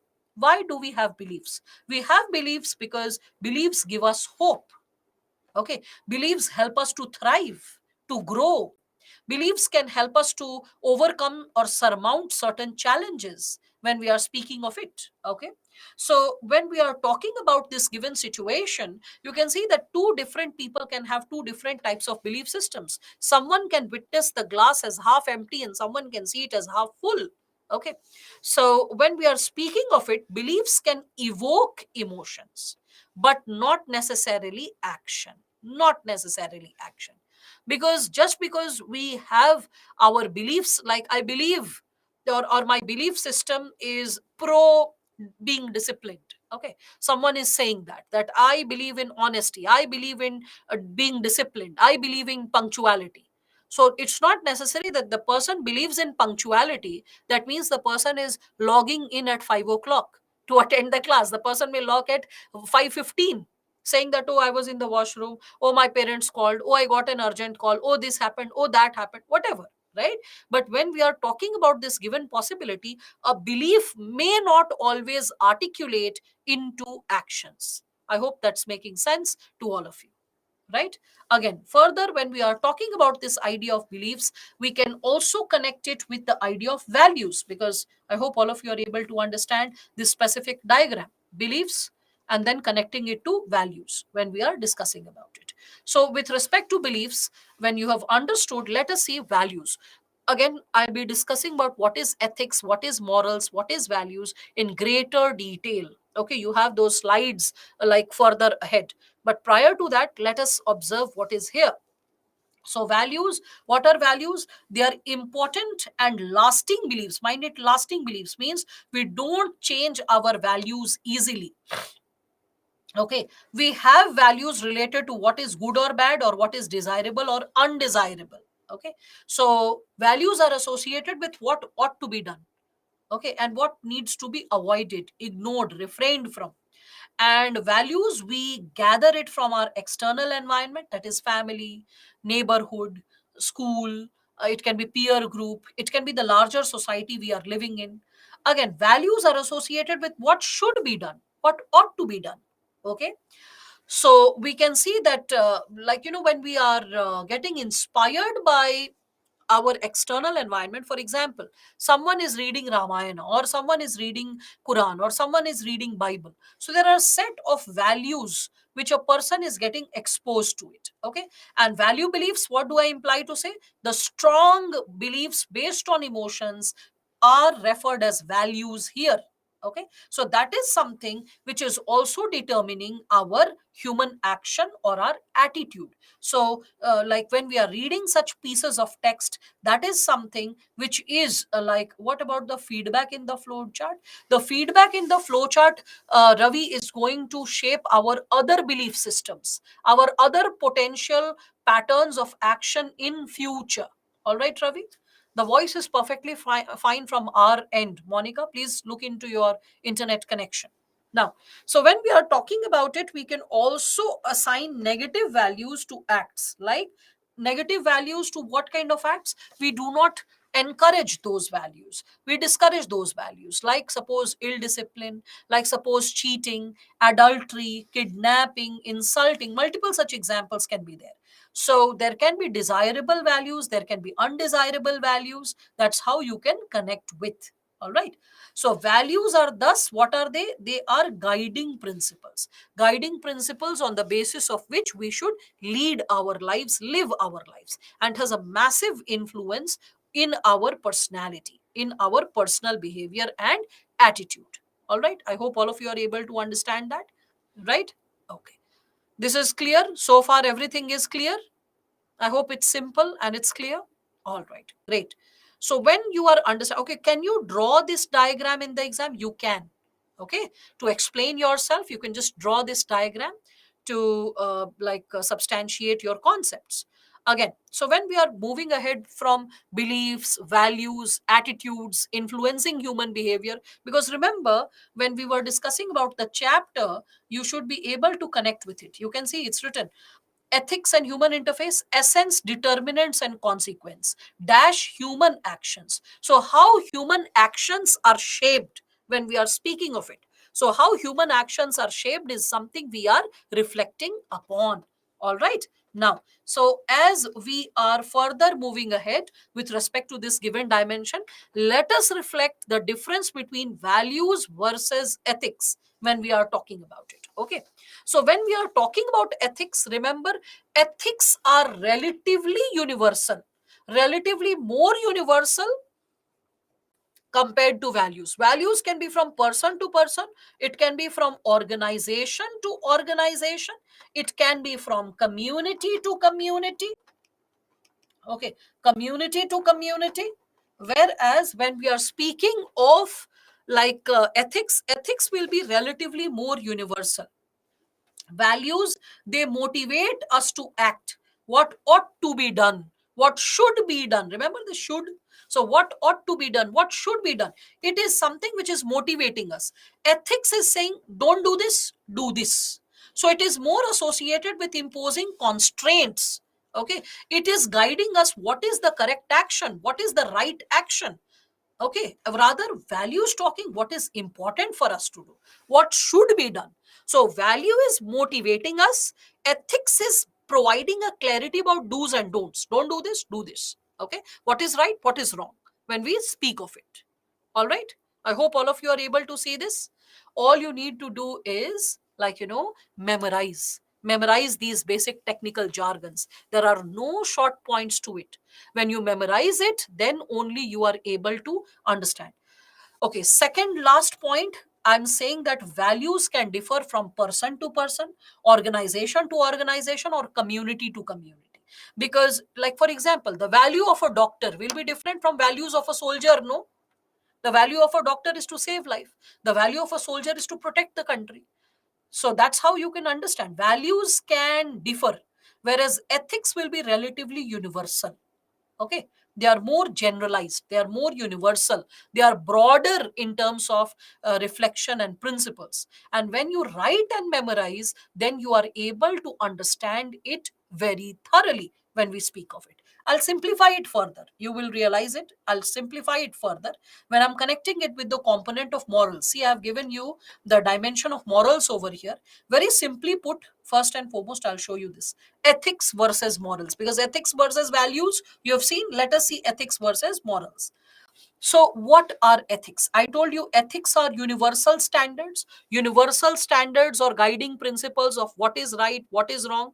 Whereas what are morals? Morals are individual standards, our individual standards of what is right and what is wrong.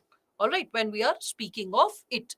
So when we are reflecting upon this given possibility of, let's say, ethics and morals, okay, let us understand what morals are. So morals are our own individual sense of right and wrong. For example, you may have you may have heard this from the society, that at all times one should speak the truth, one should exercise honesty at all times, right? So that is something, what that is ethics, honesty, integrity. But when it comes to private space, our morals can be little shaky. Like for example, I should be an honest person, a person feels like that. I should never cheat, this is the moral that a person is holding. But what if someone is giving the mains question paper 2 days before the exam? Will the person have the moral courage to say no, that even if I fail, it doesn't matter, but I don't want to have a glimpse of that paper? Are you getting it? So our morals can sometimes be compromised. We may compromise with our morals. Ethics are universal standards. Morals are what? They are our individual sense of right and wrong. Our individual sense of right and wrong is something which determines our morals. Okay. Now, Abhishek, getting back to your question, when we are talking about morals and values, you need to understand that values are guiding us what should be there, what ought to be there, what choices we need to make. Whereas morals are something which we have developed in our private capacity, what we want to do, what is right according to us. With a slight manipulation, we are open to do that. So values are still guiding us, motivating us to the right thing which ought to be done. Whereas morals are our individual standards of what is right and what is wrong. Is it clear, Abhishek? Right? So same is with Vijeta, you are also asking the same thing. Is it getting clear? Can we say ethics is much more deeper than value? Ethics is much more broader than value, Anjali. Okay, ethics is more universal. Values are more associated with the like context of the community or the individual. Okay, and ethics are generalized standards of what is right and wrong, and it is very distinct what is right, what is wrong. Whereas values are associated with the motivations that we need to have regarding what is right and what is wrong. Okay, yes, moral depends on individual, never Shivangi right perspective. Always right, morals depend on individual interpretation, individual perspective. अरे हमारे हिसाब से सही क्या है, गलत क्या है? होता है ना कि सच बोलना चाहिए, लेकिन हम चुन रहे हैं कि मम्मी पापा के आगे हमेशा सच बोलेंगे, पर दोस्त को बचाना हो तो थोड़ा झूठ बोल लेंगे। तो ये क्या हो गया, ये हो गया मॉरल्स। अब समझ में आई बात? जो लोग हिंदी समझ रहे हैं, and those who are unable to understand Hindi, that's perfectly all right. What I implied to say that we choose our morals as per our choice of situation. So we are saying that, oh, we are upright people, we are honest people, this and that. But when it comes to like the possibility of Anjali, please draw the Venn diagram for yourself. Okay, I have drawn flowcharts. You can use these flowcharts as per your convenience. The flowchart related to values, morals, and ethics. Okay, Venn diagrams and other kind of experiments. Keep something for yourself. Why to get spoon fed for everything by your own self, right? Do something for yourself. Now, I think I've already provided a lot of content. So so that you like keep reflecting upon it. Yes, very good, Nidhi. Ethics are macro concept, whereas morals are micro, most microscopic concept which can exist. Morals are associated with, again I repeat, Femina and every single student who is having any kind of confusion between morals and values, कान खोल के दिमाग alert करके सुनो, type करने से ज्यादा सुनो, because I'm saying this for the third time. If a student is unable to grab it in the third time, means there is attention deficiency. Okay, so just try to pull up your socks, try to fight it fit and understand it more attentively. Values are what should be, what should be done, what ought to be done. When you are motivated to do something, that is value. Okay, how you ought to behave, how you ought to be upright, how you ought to be correct. So values are associated with what? Values are associated with the motivations, aspirations. What are morals? Individual choices of what is right, what is wrong. So individual thought process of what is right, what is wrong, that is morals. Okay, yes, in morals are reflected from individual ambit. That's what. Whereas values are not from individual ambit. The society is giving you, the larger component is giving you an idea about what ought to be done, what should be done. You are getting motivated to do the right thing. So values are certain standards which are above morals, if you see to it. All right. So that is value is narrow from ethics. Value can be subjective, associated with organization, so associated with other possibilities. Are laws derived from ethics? Yes, we'll be discussing it little later because there are slides dedicated to that component as well. Okay. Now, so what is micro? What is macro? Yuvraj, dictionary. Okay, what is micro, what is macro? Refer to dictionary. मैंने diagram हाथ से बना दिया, but you have to see dictionary because this is term which will come in economy also. This is a term which will also come in governance, in democracy. Micro, macro. So if you don't understand the meaning of micro, macro, that's okay. Because we all are exposed to different levels of education and academic background, schooling. So it's okay. The only thing that should guide you and shape you is your aspiration to learn and become better. If you have that hunger to become better, that's perfectly fine. Now, so getting back to this, I can't let it hanging like in the lurch. Okay, Ashu Sen. So let's like focus on this first and let's like get it clear. So what is morals? When we are talking about morals, morals are what? It is the principles on the basis of one's own judgment of what is right and what is wrong. So your own sense of understanding and judgment. It is influenced, your understanding of what is right, what is wrong is influenced by your society, your culture, your religion. Morals are not associated with professional work. You can see that. Ethics can be associated with professional work. Okay. Again, morals can vary as per the culture, as per the religion. Like, someone can consider it like morally correct to eat non-vegetarian, and someone can consider it morally incorrect to eat non-vegetarian food. So vegetarian, non-vegetarian, that is culturally subjective. So that's associated with, like, something that what you are considering in your individual capacity, what is right, what is wrong, and what you are developing in your individual capacity is guided by, we can say, the society, the larger society, the culture, the religion, all of it. Okay. Whereas when we are talking about the component associated with ethics, so in ethics you can find ethics are relatively more uniform.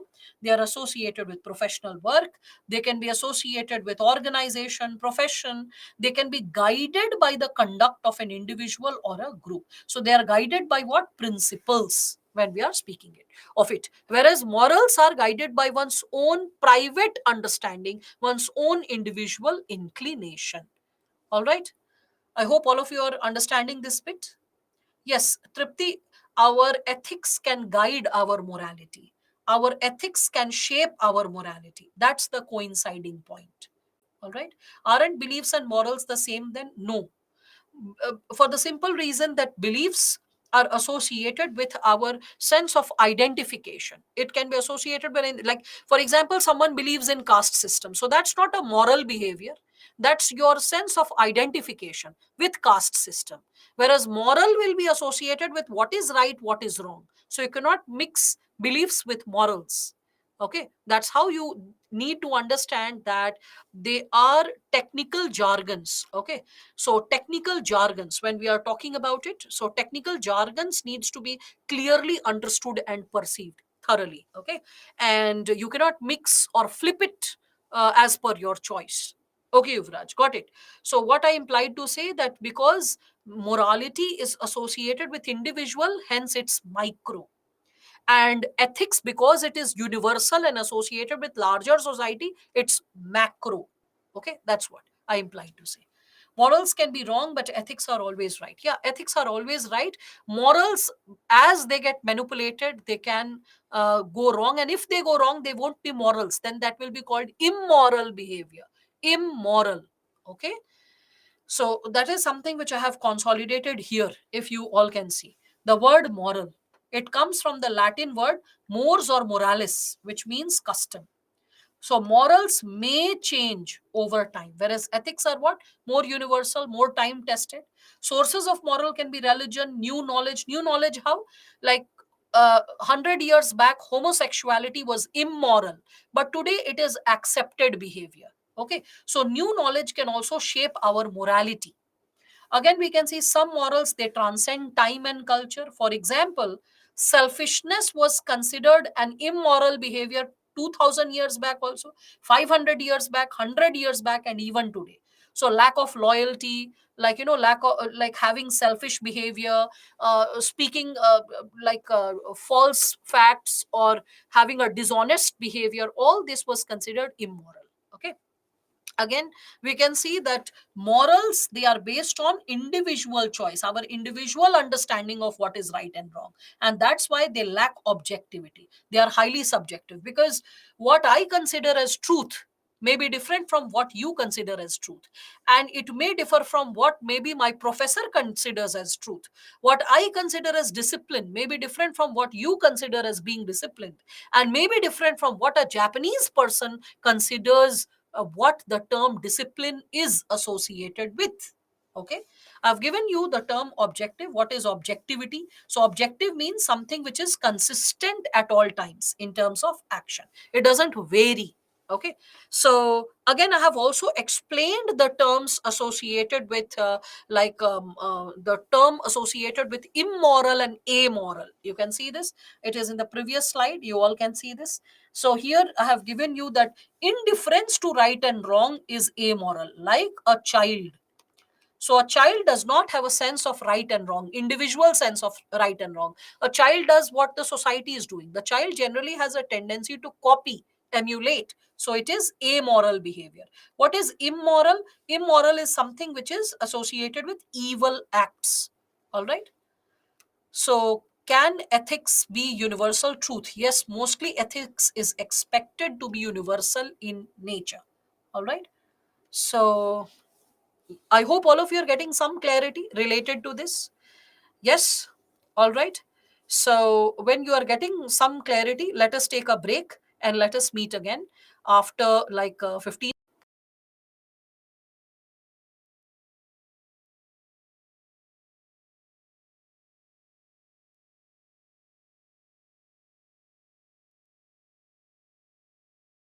Easy.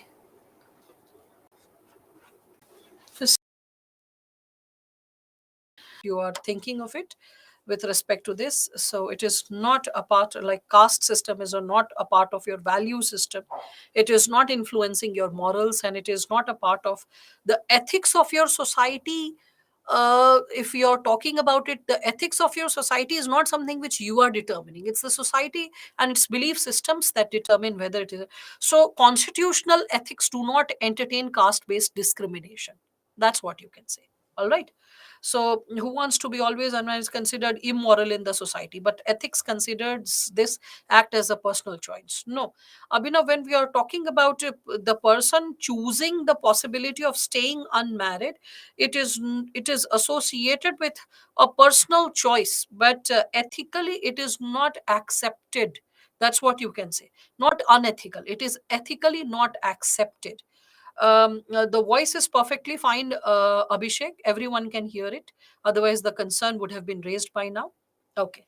So, as we are moving ahead with, like, ethics shaping our possibilities, and as all of you were reading it, so we can see that the ethics which are there in Jainism, which also shapes the human morals, like what are the ethos or the five principles laid down by Jainism when we are reflecting upon it. So you all can see that Jainism lays down truth, which is called Satya, non-violence, which is Ahimsa, not stealing, that is Asateya, then celibacy, which is Brahmacharya, and non-attachment, which is Aparigraha.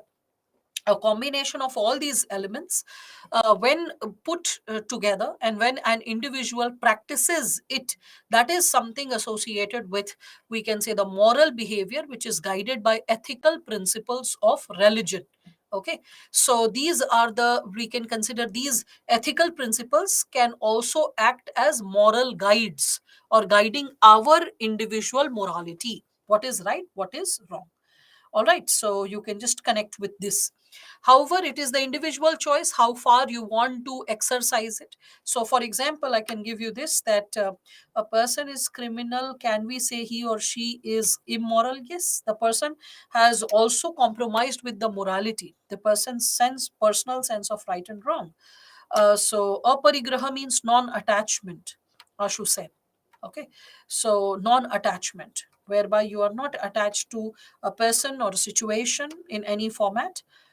Is there no concept of ethics in Buddhism? It is loaded, Sonam. It's just that one concept at a time, right? Again, so when we are speaking of it, when we are determining the possibilities associated with the individual choice, so I can give you this, that the ethical principles associated with one of my friends who was a Jain. So she was from Rajasthan. So northwestern part of Rajasthan was where she was from. So this girl, in her family, it was completely prohibited to eat any vegetable which contains seeds, like for example okra, bindi, okay, or lady's finger as you call it. So in her family, it was a complete prohibition to consume okra. Okra consumption was completely discouraged. Now this girl, when she came to hostel, she really loved okra. So she used to have dinner also quite late, when, like, everyone had almost consumed their dinner, last few individuals were left. She used to enter then, so that while she is consuming okra, no one notices her. So she used to take just half chapati, but she used to have at least 3 4 ladlefuls of okra. And I was a witness to the situation, because she used to say, let's go for dinner late. So I was like, okay, because that's how friends support each other. She used to give her, like, in evening tea or snack, we used to get gulab jamun or something like that, or rasna. So she used to give her share to me. That's how friends support each other when it comes to like feeding each other. So I used to support her when she used to go for having bindi in the hostel mess. So this girl, she was when she used to have it, she was always ridden by guilt. She's like, what I'm doing, if my parents come to know about it, they would be literally hitting me and disowning me, that look at this girl, how unethical her behavior is, how it is not in consonance with the larger values of our community or society. Okay, but her morality allowed her, because she was like, the okra has already been detached from the plant, it has been there in the market for more than a week or a month, it cannot be sown and it cannot bear fruits. So what's the harm in having vegetables? People are having so much of non-veg, and if I'm having just a plant, then it is causing so much of a problem. So when we all can see, okay, my uh, senior work is at a Jan lady, she enjoys onion at lunch, which is prohibited at her home. Yeah, that's what. So when we are speaking of this, or Marwadi families, they don't eat onion and garlic, and someone from that background, if starts enjoying onion and garlic, yes, that is also something which you can connect with. So the societal ethos may differ from the individual morality that a person is using to judge what ought to be done by the person or not. Okay, so I think all of you have a brief idea about this given concept now. So okay, Marwadis eat a lot of onion. Okay, so it may vary from, I would say, society to society or region to region. So when in Rome, do as the Romans do. Yeah, so very true. That's also there, especially if you are into like regular international traveling. You'll have to have some flexible ethos when it comes to consuming food items. Now, so what are morals? So morals are those beliefs which are considered to be right, but not necessarily it is reproducing an action. It is not associated with an action. One may consider something to be morally correct, but the person might not be motivated to put it in action per se. That can also be there. Okay. Ethics is group of moral. Hey? What is this? Ethics is group of moral. I've already explained difference between ethics and moral. There are diagrams associated with it, concepts associated with it. So please reflect upon what you are speaking, Vijay. Fine. So uh, do you imply to say that ethics is the morality exercised by a group? If you imply to say that, then yes, we can connect it with that given dimension, because you can see I have here very clearly mentioned that ethics can also be referred as social morality, and morals can be referred as individual ethics. So that itself is talking about the very same principle. This is your homework. You can read it in your private capacity, read it, reflect upon it, think about it. Okay, further, now we can reflect upon the dimension pertaining to, we can consider the dimension pertaining to this given area, that is associated with the component of law and ethics. So ethics are coded and morals are not coded. Yes, morals are not coded because they are individual and they are interpreted by the individual, right? Values are subsets of morals and morals are subset of ethics. No, values are not subset of morals. The values are aspirations associated with what ought to be done, whereas morals are the choices that we make at individual level. Okay, so you cannot say values are subset of morals. That will be little incorrect. So now, with respect to this, when we are talking about it, differentiate between law and ethics. This is something which was asked in this manner, that explained with the help of two examples. In 2015, as you can see, the question was raised that with the help of two examples, explain an act which is ethically right but not legally, and act that is legally right but not ethically right. Okay, so legal but unethical, for example, slavery. So, slavery at one point of time it was considered legal in Europe as well as in America, but it cannot be considered as an ethical behavior whereby you are exploiting a human being of his or her life, or his or her right over life, or control over his or her own body. So, that is something which all of you can consider. Our values be individual ethic. First thing which I really am concerned for all of you is everyone needs to work on your I would say grammar. Majority of you, I would say, if you're struggling with grammar, please purchase Ren and Martin and start practicing the application part of grammar. The third segment related to Ren and Martin is related to common errors. I request all of you, those who struggle with grammar, please purchase that book. That's a first and foremost necessity for all of you, and please go through it. Okay. Earlier, section 377 was is legal and unethical. Oh, ho, ho.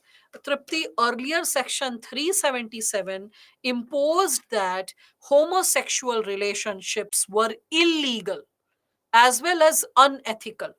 Today, they are legally recognized, but even today, under the scanner of ethics, it is not accepted everywhere.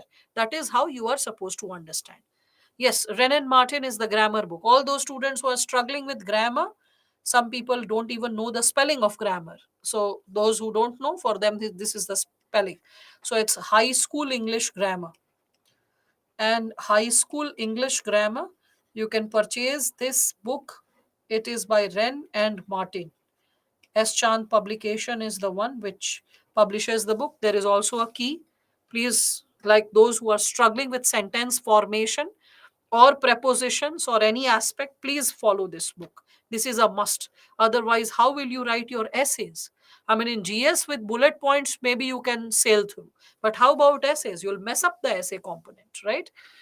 Okay, now, so with respect to this, when we are talking about it, so legal but unethical, and what was illegal but ethical? So the salt or the Dandi March, you can talk of Dandi March of Gandhi. Okay, so Dandi March, the salt satyagraha, right? So this is something which you can consider, that it was illegal, it was against the law as prescribed by the British law, but it was ethical, a move that was taken up by Mahatma Gandhi when we are speaking of it. All right. Again, further, yes, you can think of the sedition law as well, Parul. Again, you can think of the possibility of difference between ethics and laws. So ethics are associated with internal locus of control, whereas like law is associated with external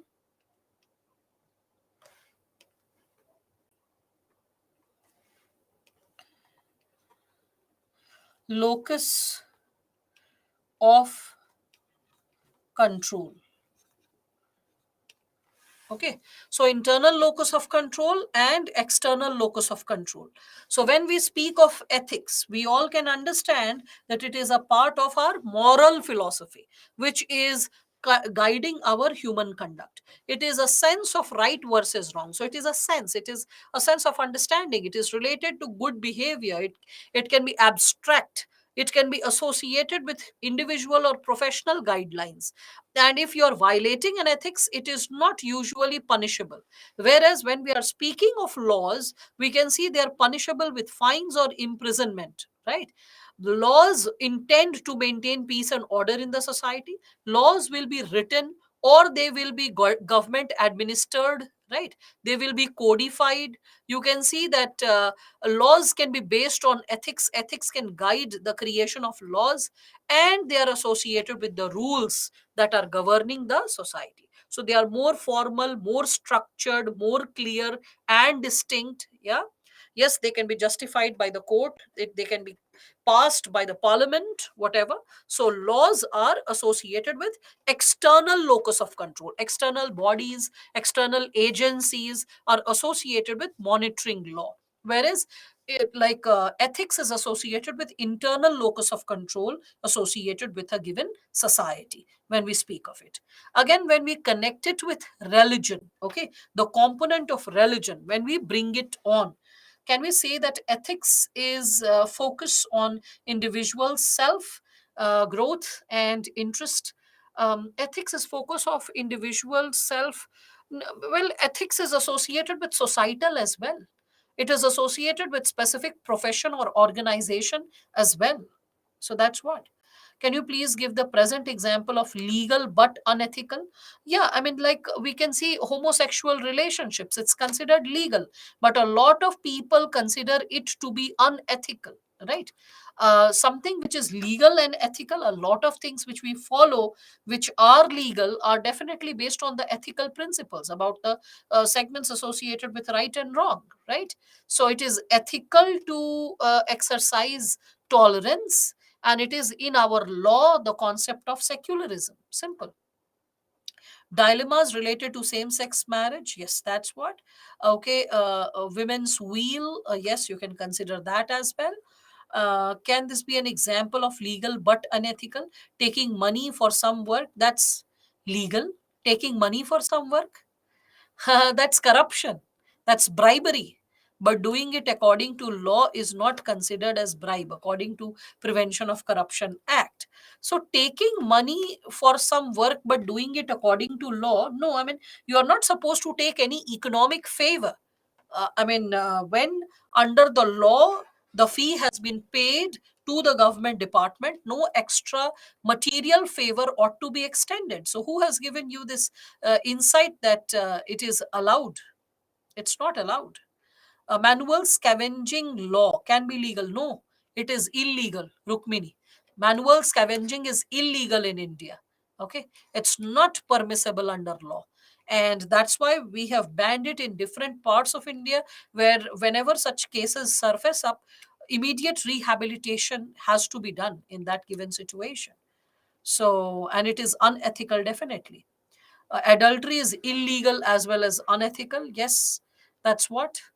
Fake feminism is unethical. What is fake feminism, Farhan? Are you even aware about feminism? Feminism is human rights. It is supporting the human rights of men and women at all times as equal. That's what.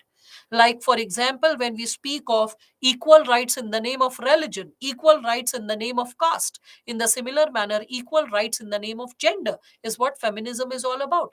Distorted information of its definition is something which is you need to fix. All right.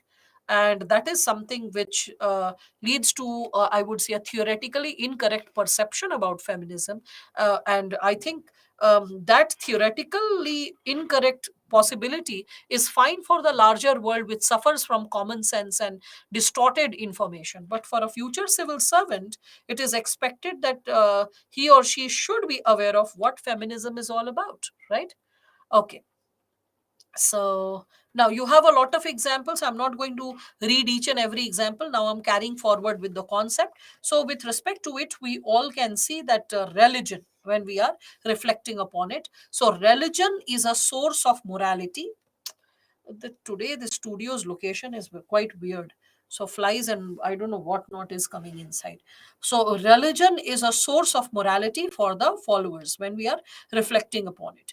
That's why we said that you can quote a lot of examples coming from religious leaders or coming from background of religion per se. So all religion provide principles of conduct, right? They give us the sense of what is right, what is wrong, what ought to be followed, right? And the constitution of moral law by the followers, that what the followers ought to be doing.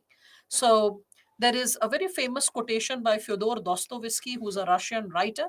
He says that if there is no God, everything is permitted. You can see this. If there is no God, everything is permitted. Yeah. So when we are reflecting upon this, I hope all of you can see this given dimension. So, if I did anything according to law, anyone can give money. It is not considered as bribe. Like, for example, can you just give me an example, Rupendra? Because if two students are reflecting upon it, that means you have read it somewhere or someone has quoted this example, because two students cannot speak the same language. So can you give me an example associated with Rupendra, so that I get a comprehensive sense of understanding associated with it? So it did not like, oh god, today like there are a lot of flies in this room because of this is like irritating. Okay. So UCC, legal, no, unethical. Why unethical? Do you know that UCC is about broader human rights and women's rights? UCC is less about religion, more about human rights and women rights. I mean, if you reflect upon it, UCC is about laws pertaining to divorce, marriage, adoption, and inheritance. And who is the sufferer in terms of inheritance? Women. In terms of marriage, women. In terms of divorce, women. So UCC is more pro women's rights. Okay, please be very clear about it. That's perfectly all right. Just give me the example. That's what I'm saying. You cannot lap up a theory without understanding by understanding the theory. Okay. So when this is given as a quotation in governance, I will be substantiating this segment under the component of like corruption. Let me give this very clearly that in the code of conduct, it is clearly mentioned that taking anything above 5,000 rupees worthy of like gift falls under bribe. Okay, remember this at all times. So you, if you are saying that, oh, I took it to do a work and I'm taking the money and it is not affecting the work and it is not affecting the law, so the thing is, it is not a part of the law, it is part of the moral code of conduct. And in the ethical, not moral, sorry, ethical code of conduct, and in ethical code of conduct, it is clearly mentioned that an officer should not take any kind of gifts which is more than 5,000 rupees. It actually happened with one of the students. She was from Odisha, so that all of you get inspired by this. Let me like no, that's perfectly all right. I don't need quotation of names, I need quotation of example. That when you're lapping up a fact, for example, I countered this fact. I said that more than 5,000 rupees worthy of gift, if you are taking it, it is unethical. It is unethical going by civil services code of conduct. I can prove it by fact. What you're saying is a theory. Can you prove it by fact? That's what I'm asking, right? So because it's good to remember concepts, but there must be some underlying conditions also which you may not have remembered or memorized. Any statement comes with a rider. So what is the rider? This is what I'm asking. All right, anyway. So I'm just giving you this example. So there was this girl Sampada from Odisha. So what happened? 3 years back she got selected as an IS officer. So one of the leading institutions, once she got selected, she had done the interview program with them, but no coaching, nothing per se, just the interview program. So they published her result. She was fine with it, but that okay, I have taken the support during the interview program, so there's no harm in it. Now what happened was that the institution, it sent a huge box of gifts worthy of 5 lakh rupees. Okay, which contained, sorry, not 5, it was something more than 5 lakhs. So it contained all the latest gadgets associated with Apple. So the Apple iPhone, the Apple charger, the Apple headset, the Apple tablet, the Apple like the MacBook, the latest version of MacBook, all of it, a huge box was created, and that is something that was given to her. Okay, so when that amount was given to her, in that situation, see, I'm talking about ethical code of conduct, Vivek. Let us not get into this silly kiddish debate that 5,000 rupees se kam means 4,999 dega to kya wo bribe nahi hoga. I mean, isn't it a very kiddish kind of debate compared to what we are discussing right now? Just think about it. There has to be a benchmark. The system has laid down a benchmark of 4,999, right? So you have to just work upon that given dimension. So what happened was that when this girl was provided with this gift, she called up the representative who had left the gift when she was in the market, and her mother received the gift. She said, please take this gift away because I have not earned it. And I'm very clear that under the ethical code of conduct, more than 5,000 rupees of gift is nothing but bribe. And what are you bribing me for? I've not even joined the services. I've yet not got even trained. And from now itself, you are trying to create moral corruption in my system. Why should I accept such expensive gifts? So to which they responded that, madam, this is nothing but just a polite gesture and a sense of congratulation for your success. She's like, yeah, my success should be celebrated by my parents, my family, my friends. But what is this way of celebration by gifting such expensive gifts to me? So, what happened because of that was that. This girl, she got pretty agitated, and she was like, just take away this specific gift. So these individuals, they assured, they promised that they would be, like, getting back. And with respect to this, just hold on for a second, because there are a lot of flies that have entered, and there's little problematic. I'll just inform the tech team with this.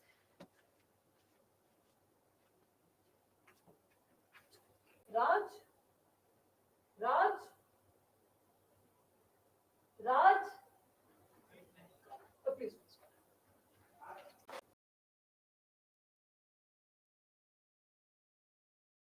Communication.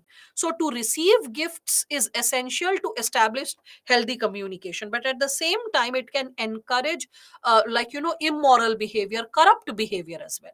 So when we'll be doing with case studies, you will be able to reflect upon such situations. Her name was Sampada Mahapatra.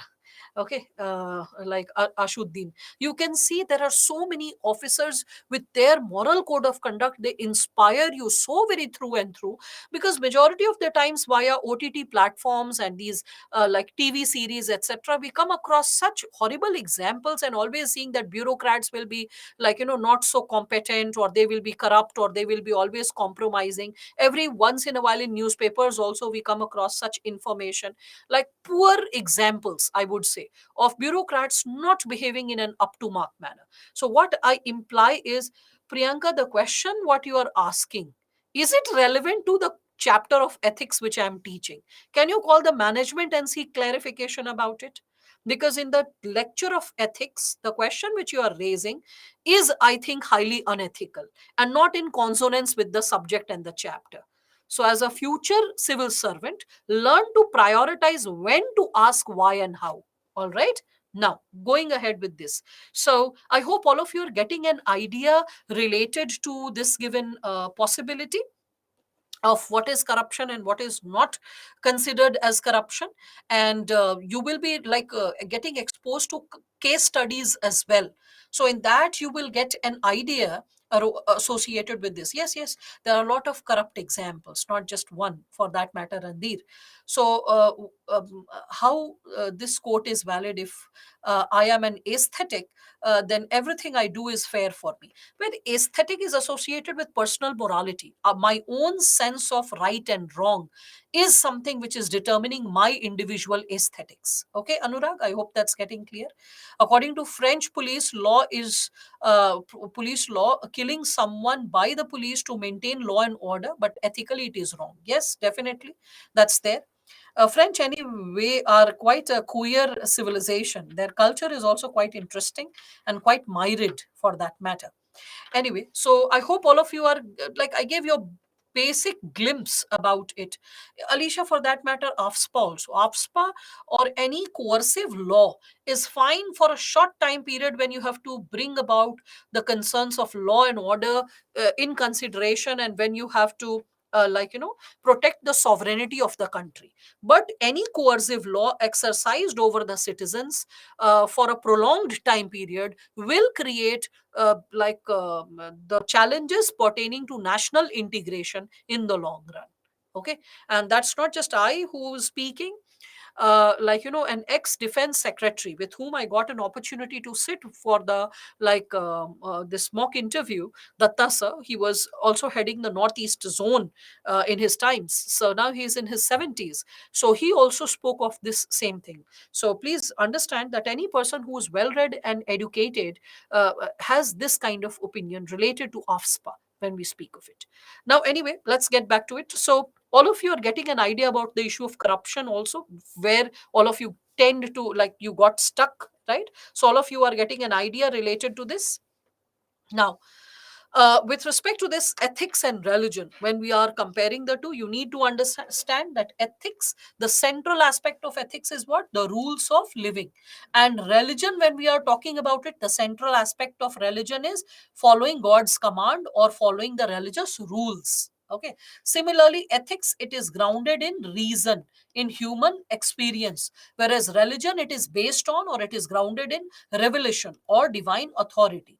Okay. So like how to attain, like, nirvana or some kind of mukti, or some kind of, we can say, truth. Okay, realization of truth. So all that, again, further, when we are speaking of it, we can also reflect upon determinants of ethics.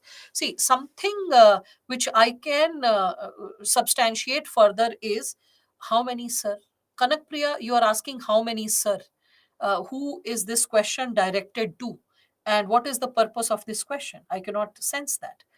Now, so what is meant by revelation? Revelation is realizing the truth, satya ka abhas. So it can be associated with attainment of nirvana or mukti. Okay, that's what revelation is also connected to. So, following God's command means nothing but beliefs. Yes, it is associated with religious beliefs which are laid down in a specific religion. All right.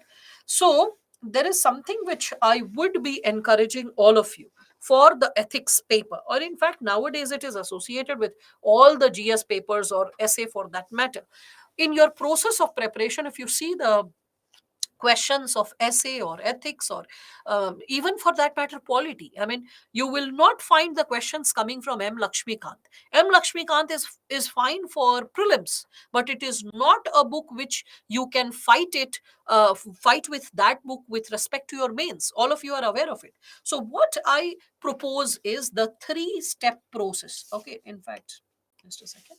So what I propose is, please follow the 3 steps process, which is also guided in philosophy, and that is referred as darshan, dhyan, and dhyan leads to karma. When I say darshan, darshan is associated with observation. This observation can be related to the facts that you come close to, the facts, the incidents, all that you read in newspaper, books, magazines, etc.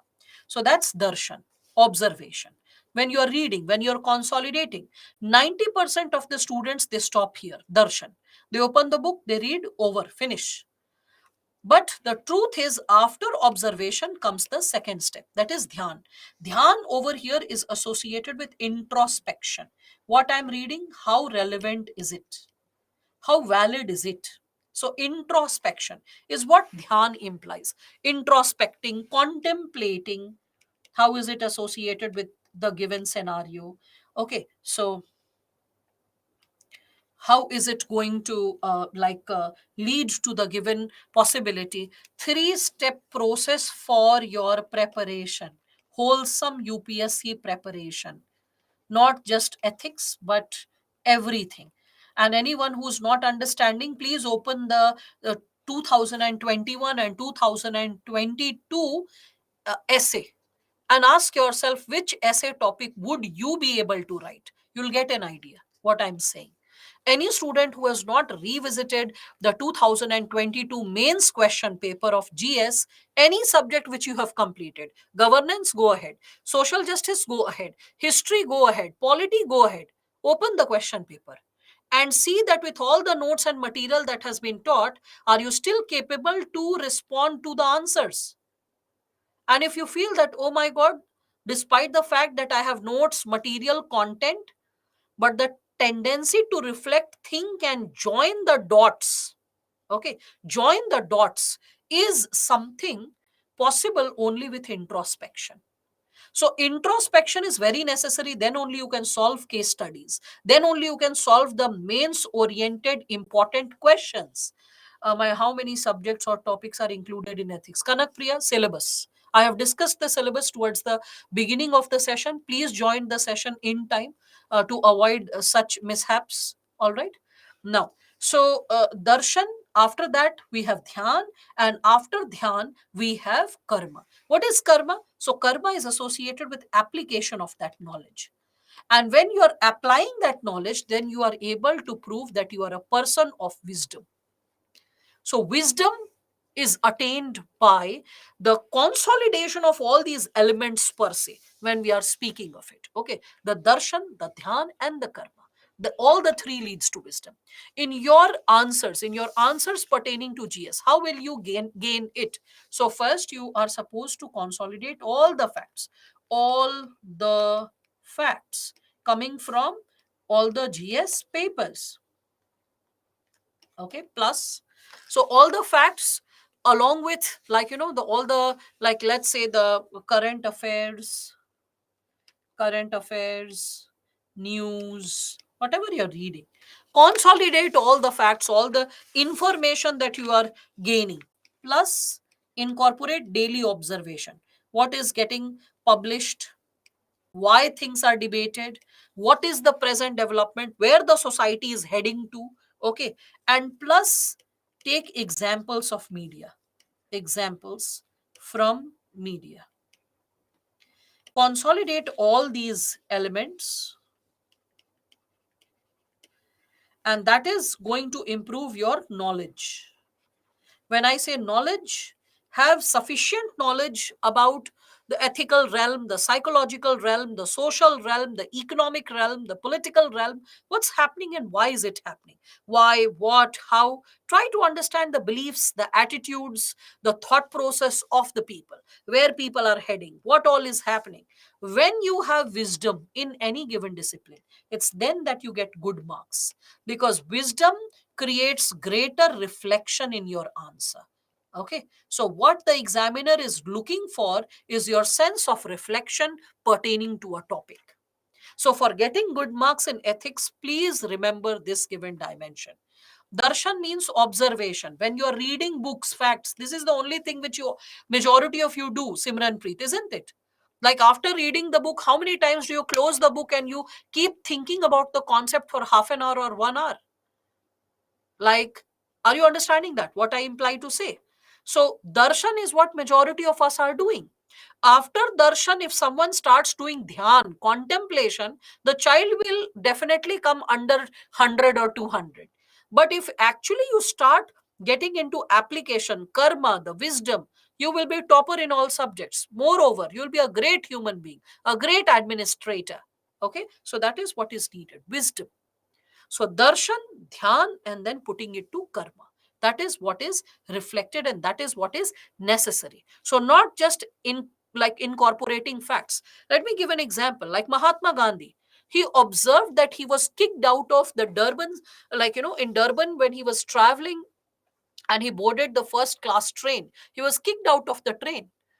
So he observed the facts of the case. As a lawyer, he saw that I have the ticket, I have been denied entry into the train, and I can be, like, provided a given situation whereby a person may be like, or there is a possibility whereby an individual can get into the dimension or into the possibility that I can contest for the case and win it. But after darshan, means after observing the facts of the case, he introspected. Is it only my crisis? Is it my private crisis? Or are hundreds and millions of people suffering in the hands of this law of apartheid, racial discrimination? People belonging to African origin as well as Indian origin. Anyone having a person of color or a person having darker skin is suffering because of that. So when he realized that this crisis is not just my crisis, it's a consolidated crisis of many, many, many people. It is then that with that level of introspection, he came up with a solution. He started reflecting from ancient Indian principles, and he remembered the principle of non-violence, if you remember, that is from Jainism, from Buddhism. Again, he like articulated it in the form of satyagraha, and that wisdom, when he exercised on society, that made Mohandas a Mahatma, right? So for exercising wisdom, it is not merely knowing facts when we are speaking of it. I hope all of you are able to understand that, right? So, this is the level with which I would like all of you to understand. Raja Ram Mohan Roy, he observed his sister in law being like forced to commit sati, and he respected her like his own mother, and he did not want her to die, and he tried to like stop the situation. And when he was so upset that there was no one or nothing that could like alter the situation or stop the situation, then he moved ahead with a different possibility, and he reached out to the British. So after introspection, that it's not my sister-in-law who's suffering, many women are victims to the practice of sati, so there should be a law to prohibit this unjust practice. Widowers can marry, but widows cannot. There are more than 16 rules which are imposed upon widows, which dehumanizes and denigrates their conditions of living. So, just because he was able to introspect and connect with the challenges pertaining to the widows, it is then that he could encourage the British to come up with a new law. So darshan and then dhyan. And after dhyan, what karma you do is the karma which is guided by wisdom. Is the karma which shapes humanity. Is the karma which shapes, like, the humankind per se. I hope all of you are getting an idea associated with this. Ethical code and ethical conduct, Jashwant will be talking its last chapter. If you pay attention to the syllabus, you'll find it out. Okay, so then we will get an idea about it. So, we'll be talking about essay again, Vanshika, when we are talking about it 31st of July, first week of August. Right now, what I imply to say that all of you need to develop this skill. If you are developing this skill, it is something which is going to help you with better marks in your GS, in your essay, in your interview, because this is what we are looking for in a civil servant, a thinking individual. Rote learning is done by even SSC CGL aspirants. It is done by aspirants preparing for other exams as well. How is a civil servant different from an SSC CGL aspirant, from a clerical staff? Okay, from a person preparing for armed forces like CDS and all that, SSC, Short Service Commission. So it's not general studies and cramming only. It is also that what is your level of thinking? What is there? Why it is happening? How is it happening? What ought to be there? Are you having opinions? Are you framing opinions? Okay. So this is something which, no, this is not ghor bejati, Vimal. This is ghor inspiration. This is how you are perceiving the reality. The reality is something else. You should see it that, oh, my teacher is inspiring me to think in a way probably I have not introspected. If you see it superficially, it will be bezati. So please don't see it superficially. Delve deep. How I have been observing this exam. Why will I do bezati? You are like my children. So why will I abuse or humiliate my children when I am here to empower them? Because I know that this level of thinking has not taken place, and which will impact all your GS test series, mains test series, and answers. So this level of thinking needs to be developed. And this is something which is necessary because the first impetus comes from the ethics paper. You cannot respond to ethics paper in the absence of this thought process. Like, you are aware about the sources of ethics, religious books. If someone asks you which philosophy or piece of literature, including religious texts, has inspired you the most, you'll be like, huh, lost. Right? Which great personality has inspired you the most? You might be aware of names like B.R. Ambedkar, Mahatma Gandhi, APJ Abdul Kalam, this and that. But why has the person inspired you? Which principles or thought process or ideals of the person has inspired you? You're suddenly lost. Though you are aware of these people, their name, their contribution, but never thought it because you never introspected. Who are the peoples who should inspire me? It is considered 5 closest people in your life shape your personality and character. Have you asked who are those 5 people who are closest to you? And what are the good and bad things in their personality which might have influenced you subtly, directly, or indirectly? What are the things which you need to save yourself from? What are the good things which you need to get inspired by? Are you understanding? This is introspection. This is introspection. So when we are talking about introspection, it's not just by observing facts, cramming names, cramming facts, cramming things from the PPT, from the ARM, from the book. Along with reading, thinking about it is essential. After thinking and processing, what you will write, even though it will be little abstract initially, it may not be so clear, but the process will start. The process of reflection will start. Bit by bit, month after month, you will realize that your thought process, your expression, your language is becoming more distinct and clear. This is what is needed in your preparation. We want thinking individuals in the system, not rote learners merely, because masses are rote learners. How to segregate the real leader from the masses? One of the methods is thinking individual, reflective individual, compassionate and connected people who can take a step back, reflect deep, and they can see the larger context of the situation. Okay. So, as you are understanding this, there is another segment which has been asked associated with this. So, that's great. If Shiv Puranam has inspired you, or any other religious book or individual has inspired you, just remember the key components. More you reflect, the higher is your possibility to come up with greater marks. Will it be okay to write examples from real life but popular people, please, so that people are able to associate? Because if you're writing about your grandma, or if I'm writing about my, like, let's say, domestic staff, they might be great people in their private capacity, but if they are not popular, then the tendency to create a mark will not be so profound. All right, I hope you are understanding that. Now, with respect to this, when we are stepping into this given dimension of determinants of ethics, that's why I'm assuring this to all of you, that as you will be completing this area, the purpose of the lecture is not to fix only the basics. Basics can be fixed with the book also. The book contains all the basic details and the basic components. The purpose of this lecture is to motivate you to have a contour about the chapter, and to encourage you how to think, how to observe, how to interpret. Because details and facts can be filled by the book, by the additional reading material that I would be providing. Okay, but what is necessary is how to develop your vision, how to develop your perspective, how to build your insight, how to develop your approach, that even when coaching is over, you are able to work towards your preparation accordingly, towards success, towards a better personality, towards a more thinking possibility. All right.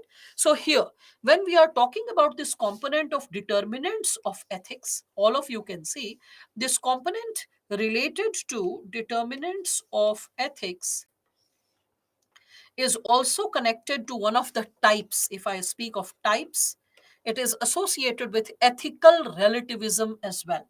It's good to write some abstract theme or personality or legend as one's idea. You can start writing, you can start reflecting to begin with. Bit by bit, things will start taking shape. That's how you will be understanding. Which chapter you teach of Jisu? First chapter, Binod. Okay. Binod, good, you are justifying your name. So, this is the first chapter, Ethics and Human Interface. We started it 2.5 hours back, almost like 2 hours back. All right. Now, so, the meaning of Binod, right, Binod? So, not the meme meaning. So, that is something, Binod, you must be knowing the meaning of the word. Yeah. So, if you know the meaning of the word, have a joyous journey towards learning, not a jestful journey. And then you will be able to understand that. Anyway, so no, no, not dekh rahe ho Binod. That's why he said, not the meme. He knows the meaning of his name. So so that's what I'm saying, that be joyous, not jestful. Sometimes Vinod also means Vinod karna matlab mazak karna. So let's not be jestful. Don't be jestful with your journey of preparation. Be joyous with your journey of preparation. Anyway, so when we are speaking of it, determinants of ethics, first and foremost, we can connect it with the very possibility of ethical relativism. Ethical relativism says, when we are speaking of it, so you can understand that it is talking about the possibility that ethics is quite complicated. And because it is complicated, determining what is right or what is wrong is neither absolutely possible nor universally possible. And those thinkers who believe in ethical relativism, they believe that ethics are relative to person, place, and time. Okay, so when we are speaking of ethics being relative to person, we can connect it first and foremost with, like, let us say, the economic status of the people. Economic status. Now, my question related to this is, does the economic status of the people make them ethical, more ethical, or less ethical? In simpler language, does your economic status of you being rich or poor determine your ethical standards? Can it impact your ethical standards? Can it impact your ethical standards? Yes. So there'll be mixed expression. That's why what I expected, and majority of you are having that mixed expression. Yes, no, maybe, may not be. Okay, all right. See, with respect to this, like, let us say there is a government truck that is going on, and somehow the truck collides at the, like, it is crossing a bridge, and it collides on the overbridge, and the truck overturns and a lot of sacks of grains fall down. Let us say a grain merchant is passing by and he sees that there are a lot of sacks of grains which have overturned from the, which have fallen from the overturned truck, government truck. So he calls his personal vehicle and he asks his staff to load all the sacks of grains in his vehicle. Okay, so he is just, like, getting the sacks loaded. And, like, let us say there are two beggars who have not eaten for 2 days, and they just come with little polythene and they start, like, taking the grains. Now both are stealing the grains, but can the punishment be same? Yes. Can the punishment be the same? No, the punishment cannot be the same. All of you can understand that, right? So why the punishment cannot be the same? For the simple reason, what are you dealing with? Is it like, are you taking the grain out of need, or are you taking the grain out of greed? In both conditions you are performing an unethical act. The grain did not belong to you, but in the process of taking, was it motivated by greed or was it motivated by need? That determines the punishment when we are talking about it. So when we are talking about rich people have no reason to become unethical except greed. That's why rich people are punished harshly if they indulge in any kind of greedy behavior. But let us not get into Mehul Choksis and all these people who have run away from this country and all the chaos that has been caused because of them. Here we are talking about it from the perspective of ethics chapter. So we will first and foremost stick to what is happening and what ought to happen. So in this given scenario, when we are discussing about the segment, no, law is not same for all, Gagan. Do not be under this impression that law is same for all. Law is not same for all. A person is intentionally murdering someone. A woman is getting raped, and due to self defense or self protection, she hit the person and the person died on the spot. In both the cases, the jurisdiction or the judgment that will be carried forward will be different. Please understand that. Okay, Gagan? So law is not same for all in all conditions. Okay, please be very clear about it. So when we are talking about economic status, please understand that rich have less reasons, to be unethical, So yes, our economic status can also determine our ethics, can also influence our ethics. Think about it. Why are the developed countries, why do the developed countries perform better on the scale of integrity and transparency? Why on the indicators of Transparency International with respect to corruption, third world countries perform worse? And the first world countries, especially Scandinavian countries and Japan, they perform very well. So, somewhere with economic affluence, when you are imparting values and ethics, the impact is more deep. But if you are talking about values and ethics, where there is denial of basic needs and necessities, somewhere subtleties of corruption shall prevail. Okay, that's why third world countries which struggle with basic resources and needs to be fulfilled, you can see high levels of corruption prevailing there. Okay, so economic status of an individual does influence the way ethics is perceived and ethics is exercised. Okay, you can also connect it from one more perspective, not just economic status. How about gender? Is the ethics related to every gender the same? Yes. Do we have same ethics for like all genders? Yeah. Okay, so again, mixed expression. Let me give this. Like, let's say students who have completed BTech, there is like, let's say, a boys' college, engineering college, and the boys' engineering college, the boys complete their BTech exams, fourth year exams, and after completing their exams, the boys move out of the boys' hostel. They carried their huge loudspeaker. They cross the road. There is a national highway and there is a flyover, so they cross the road, and on the other side there are huge tracts of land. Okay, khula khet hai. So in the huge tracts of land, they place their loudspeaker. They like switch on their torches. They take some drugs or they take some alcohol and they start dancing at 1 o'clock at night. And the traffic which is passing by and seeing the boys dance in the field, like on their Bluetooth huge speakers or something like that, and in an inebriated condition. Okay, so people will be seeing and people will be like, majority of the times, smiling or dismissing and saying, oh, young boys, they are like, after exams, look at the way they are chilling or whatever. They'll just ignore it. Reverse the situation. Let's say it is a girls engineering college, and the girls, after completing their exam at 1 o'clock at night, they carry liquor or inebriating substances, and they have like switched on high levels of music from their loudspeakers or mics or something like that, and they are gyrating and dancing over it, and something of that sort. Will the society have the similar treatment towards them, similar opinion towards them? You can understand that, right? That's why ethics, when we are talking about ethical relativism, so ethics is relative to the person's economic status, to the person's gender. It can be also to the person's professional role, professional status or professional role. Like, for example, if you become an IS officer, can you post your political opinion very freely? No, you can't. You can't, because that will be absence of an apolitical stance. It will be absence of non-partisan behavior. In the absence of non-partisanship, you can be also reprimanded. You can also be scolded by your senior, or you can also be suspended.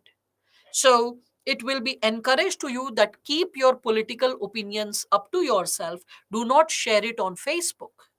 So when we are talking about this professional status determining your role, so professional status, I mean, if you say that, oh, it's my political freedom, I can have my public opinion with respect to what is right, what is wrong, which political ideology I support or I do not support. Okay, so you may have such kind of an opinion. That's fine with you. But can you make it public from a public position? No, you cannot. You can have it in the heart of your heart, but exercising it publicly will invite unnecessary political action. Okay, so when we are speaking of it, professional status or role, this is how you are going to connect with it. Further, when we are talking about it with respect to place, so you can connect it like this, that what is ethical in one place may not be ethical in another, right? For example, a lot of you must be watching anime. So a lot of you must be aware of the Japanese samurai. So in regular life, if someone is committing suicide, it is considered unethical. But in Japan, if a samurai is about to lose the duel, okay, the sword fight, So the moment the person is about to lose the duel, it's not something which is considered. What is a samurai?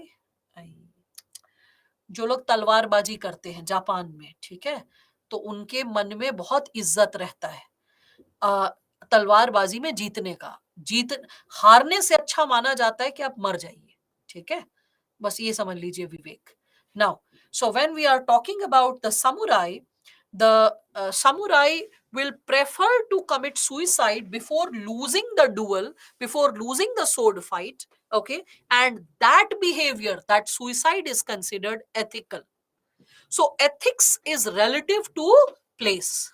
Okay, ethics is relative to place. You can understand that. Again, you can connect it with, let us consider the possibility associated with, again, if I compare it with Japan only. So you can find that in India, if someone is caught hold of sleeping in the office, what will happen? That person will be considered as exercising unethical behavior, right? That, oh, the person was sleeping in the office time, the person was dozing, the person is not so workaholic, the person is not so committed to the goals, even if the person worked quite hard and the person was so tired that the person fell off, right? But in Japan, if a person is sleeping in the office, the person is considered as a super workaholic, because everyone is aware in the Japan that not anyone cannot fall sleepy easily. You can find in Japan that, on weekend, a lot of people will be found lying on the streets. Like, people will be going to their homes from the office, and they are so fatigued, so worked up, that you can find on the pavement someone like properly dressed up and just taking the support of a pillar and sitting down and sleeping. Someone sitting on a park bench and sleeping, because they did not have the energy to reach their homes. Once they'll get up, they'll go back to their homes. So that is considered as a virtuous behavior. If you're falling asleep in the office, that means you're so worked up day in and day out due to work that you are even compromising with your sleep. That's why you fell asleep in the office. So it is considered as a virtuous behavior. In Japan, no one looks down upon you that, oh, this person slept. Whereas in India, it is a behavior that will be looked down upon, right?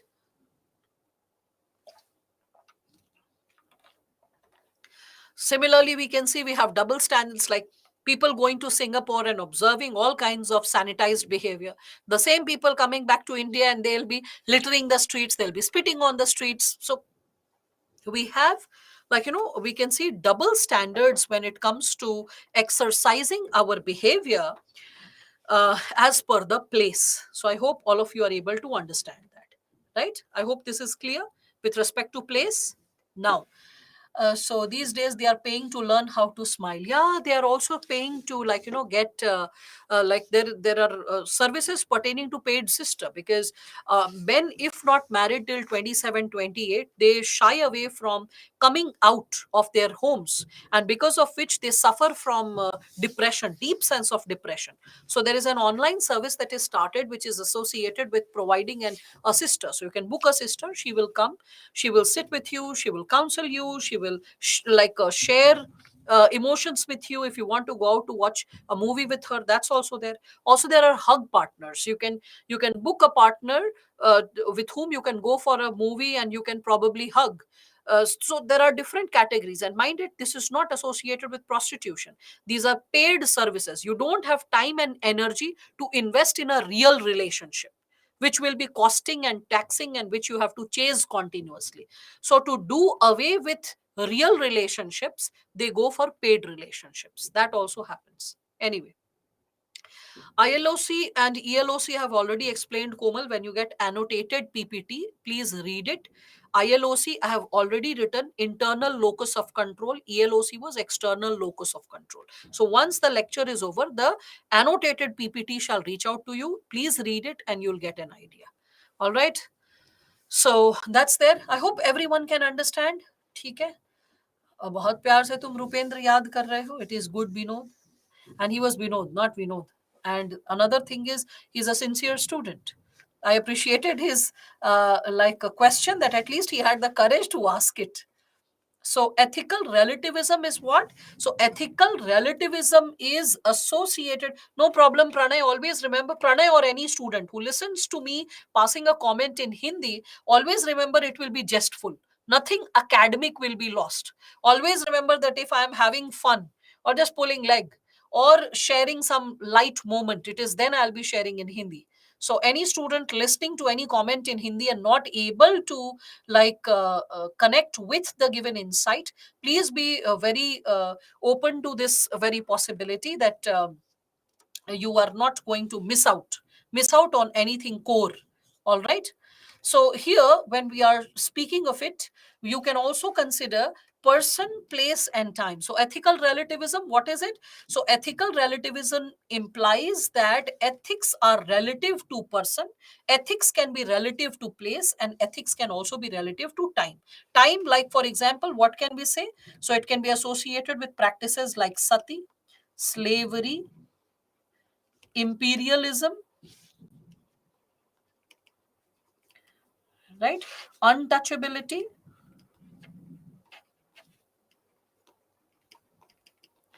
So these are practices which are associated with they are relative to time. So you can connect with this given dimension. So under the component of determinants of ethics, you will be talking about person, place, and time.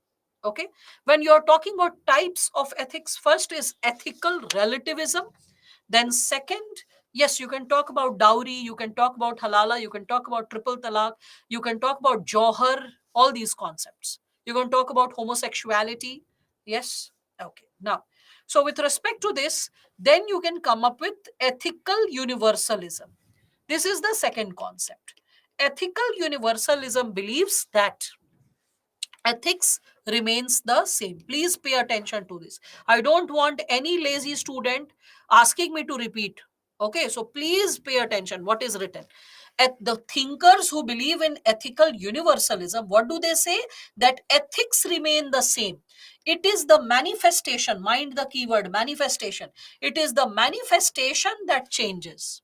Okay, for example, love and respect towards parents is there universally present across the world. Everyone loves and respects their parents. But the way people manifest it, enact upon it, may differ.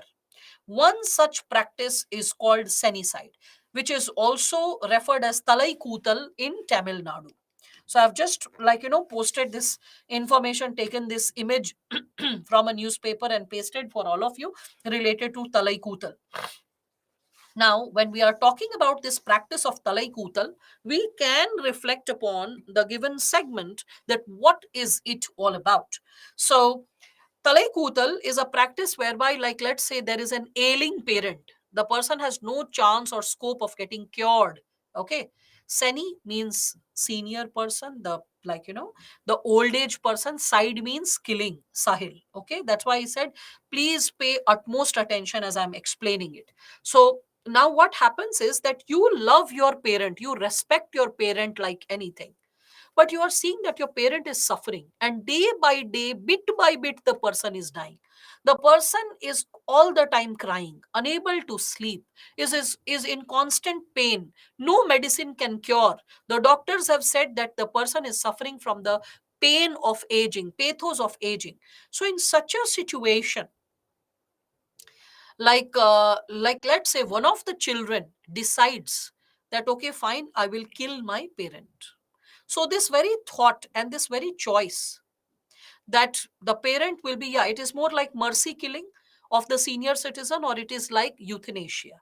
Okay, but here you are maybe giving some herbs, shrubs, or you are you're killing the person by making the person breathless or something like that. Few seconds of struggle and then the person dies, but you end the struggle or the pain of that person. So that killing is guided by love and respect for the parent, not to eliminate the parent. So that's what ethical universalism says, that manifestation of ethics may differ. It may change from society to society or place to place, but standard ethical practices are universal across the world. Okay, universal across the world. I hope all of you are able to understand this. Yeah. So, for example, you can see United Nations Declaration of Human Rights. This is universal ethical standards practiced across the world. The World Bank conditionalities are universal ethical principles when we are talking about it. Was it prevalent? Yes, it is prevalent in Tamil Nadu. All right. What is manifestation? Manifestation मतलब अभिव्यक्ति क्या होता है? Okay Amarinder, थोड़ा सा आप लोग vocabulary पर काम करिए, ठीक है? So the manifestation means the expression of it changes. Again, when we are speaking of it, there is also practice in the Arctic region. In the Arctic region, when it is heavily snowing and winters are long and they see that the food supply is running short, and the youth and the children may suffer from hunger because of reducing or depleting food supply. So someday, one of the senior citizens may choose that when everyone is sleeping, they can take off their clothes and start walking naked in the freezing night. And as they keep walking in the freezing night, barely 90 meters to 100 meters, and they die due to cold and they are buried in the snow. So that is also a method by which they commit suicide. But the larger ideal is love for family, commitment towards family. No one should suffer because of lack of food. Okay. So that is what we are connecting with. So that's what is considered in ethical universalism, that there are universal principles associated with what ought to be done and what ought not to be done. Okay. When we are talking about it, no, determinants and types are not same, Abhishek. Determinants of ethics means what is determining the ethic. So the person, the place, the time can also determine the ethic, can influence the ethic. And types of ethics in which I am discussing about the possibility of ethical relativism, which has been done, ethical universalism, which I'm discussing right now, that there are universal principles pertaining to ethics. It is only the manifestation, the application which changes. Now, last but not the least, that is ethical nihilism. Now, what is ethical nihilism? Yes, I've already said mercy killing, kind of mercy killing is what Talikutal all about. Okay. So, how do we associate these phenomena with ethical universalism? Which phenomena? With, okay, Harsh, I got it. You are talking about Talikutal or all this. See, I mean, in the end of the day, we want to respect and love our elders, no? And out of that love and respect only, we are putting an end to their suffering. So different cultures are expressing their love and respect to their parents differently. Even killing is a part of the expression of love and respect. So manifestation can change, but the underlying current, the ethical universal principle is the same, that is love and respect for parent. I hope that's explained, right? Now, with respect to it, so cost and benefit is not, no, not cost and benefit. Here, women, you don't do cost benefit with your parents, and if you do that, then probably a person will not be a great child. Okay, so it is primarily motivated by love and respect and care for them, right? When we are speaking about it, so no, don't get into ethical relativism and morals. Morals are guided by individual sense of right and wrong, Ashmi, ये होता है बीच में उड़ जाने से, जब ध्यान नहीं देते हैं। तो morals are associated with individual sense of right and wrong, whereas ethical relativism is associated with ethics varying from person to person, situation to situation, place to place. Okay, because interpretations may vary, situations may vary, professions may vary, identities may vary. That's what it implies. All right, just do some introspection. All the answers are lying within you. All of you know the answers. What is there is, you need some extra hand holding. Ma'am, just hold the hand and explain it a little more, because you are getting closer to introspection. You just need language. When I speak it, you are like, oh yes, yes, yes, now I get it. So that means the light of introspection is there inside you. My language validates it. So you have to just arrive at that language perfectly. When you are able to do that, you can connect with this given dimension. Mayuri, just text me. If anyone is having any doubts related to sociology, you can mail it to me. This is not the right platform to discuss about sociology optional. All right. Please give example to differentiate values and morals. Oh, Now, with respect to it, when we are talking about this values and morals, morals are our individual sense of right and wrong. Like friend is saying that, hey, cheating करके थोड़ा सा दिखा दो ना, बता दो answer, बता दो, I'll fail in the exam. Please give me the answer. So though I do not appreciate cheating, but I'm showing the answer or hinting the answer. So that is my moral standard of right and wrong, where I can manipulate what is right, what is wrong. Whereas what is values, one should never cheat in the exam. This is the value. What ought to be done? What has to be done? The motivation that we have to be done. I hope that's getting clear, right? Okay. Now, so yes, Talai Kutal is considered ethical in the society. That's why it is put to action, right? So that's there. Yeah, Payal, I did not come across your statement per se. So it's not easy also to perform Talai Kutal. You need a stone heart. I mean, even if your parents are suffering, their very presence feels, I would say, a kind of emotional support. So that needs like some kind of conviction to perform it, to release them from pain. Anyway, so we'll continue with this discussion tomorrow. The third component, that is ethical nihilism, I'll explain this. So please be on time, 5 sharp, and we will continue with this discussion further, whereby we will be also talking about the other possible aspects associated with it. So you can just run through these questions which have been asked by UPSC: what ethics seeks to promote in human life, or explain how ethics contributes to social and human well-being, and the answer of it will be discussed with respect to consequences and relevance of ethics. All right, so you can reflect upon what the question is all about and what probably can be created. So let's continue with our discussion tomorrow. This is it for today. Thank you so much for all of you and your presence, and let's meet again tomorrow. Okay, God bless you all. Good night.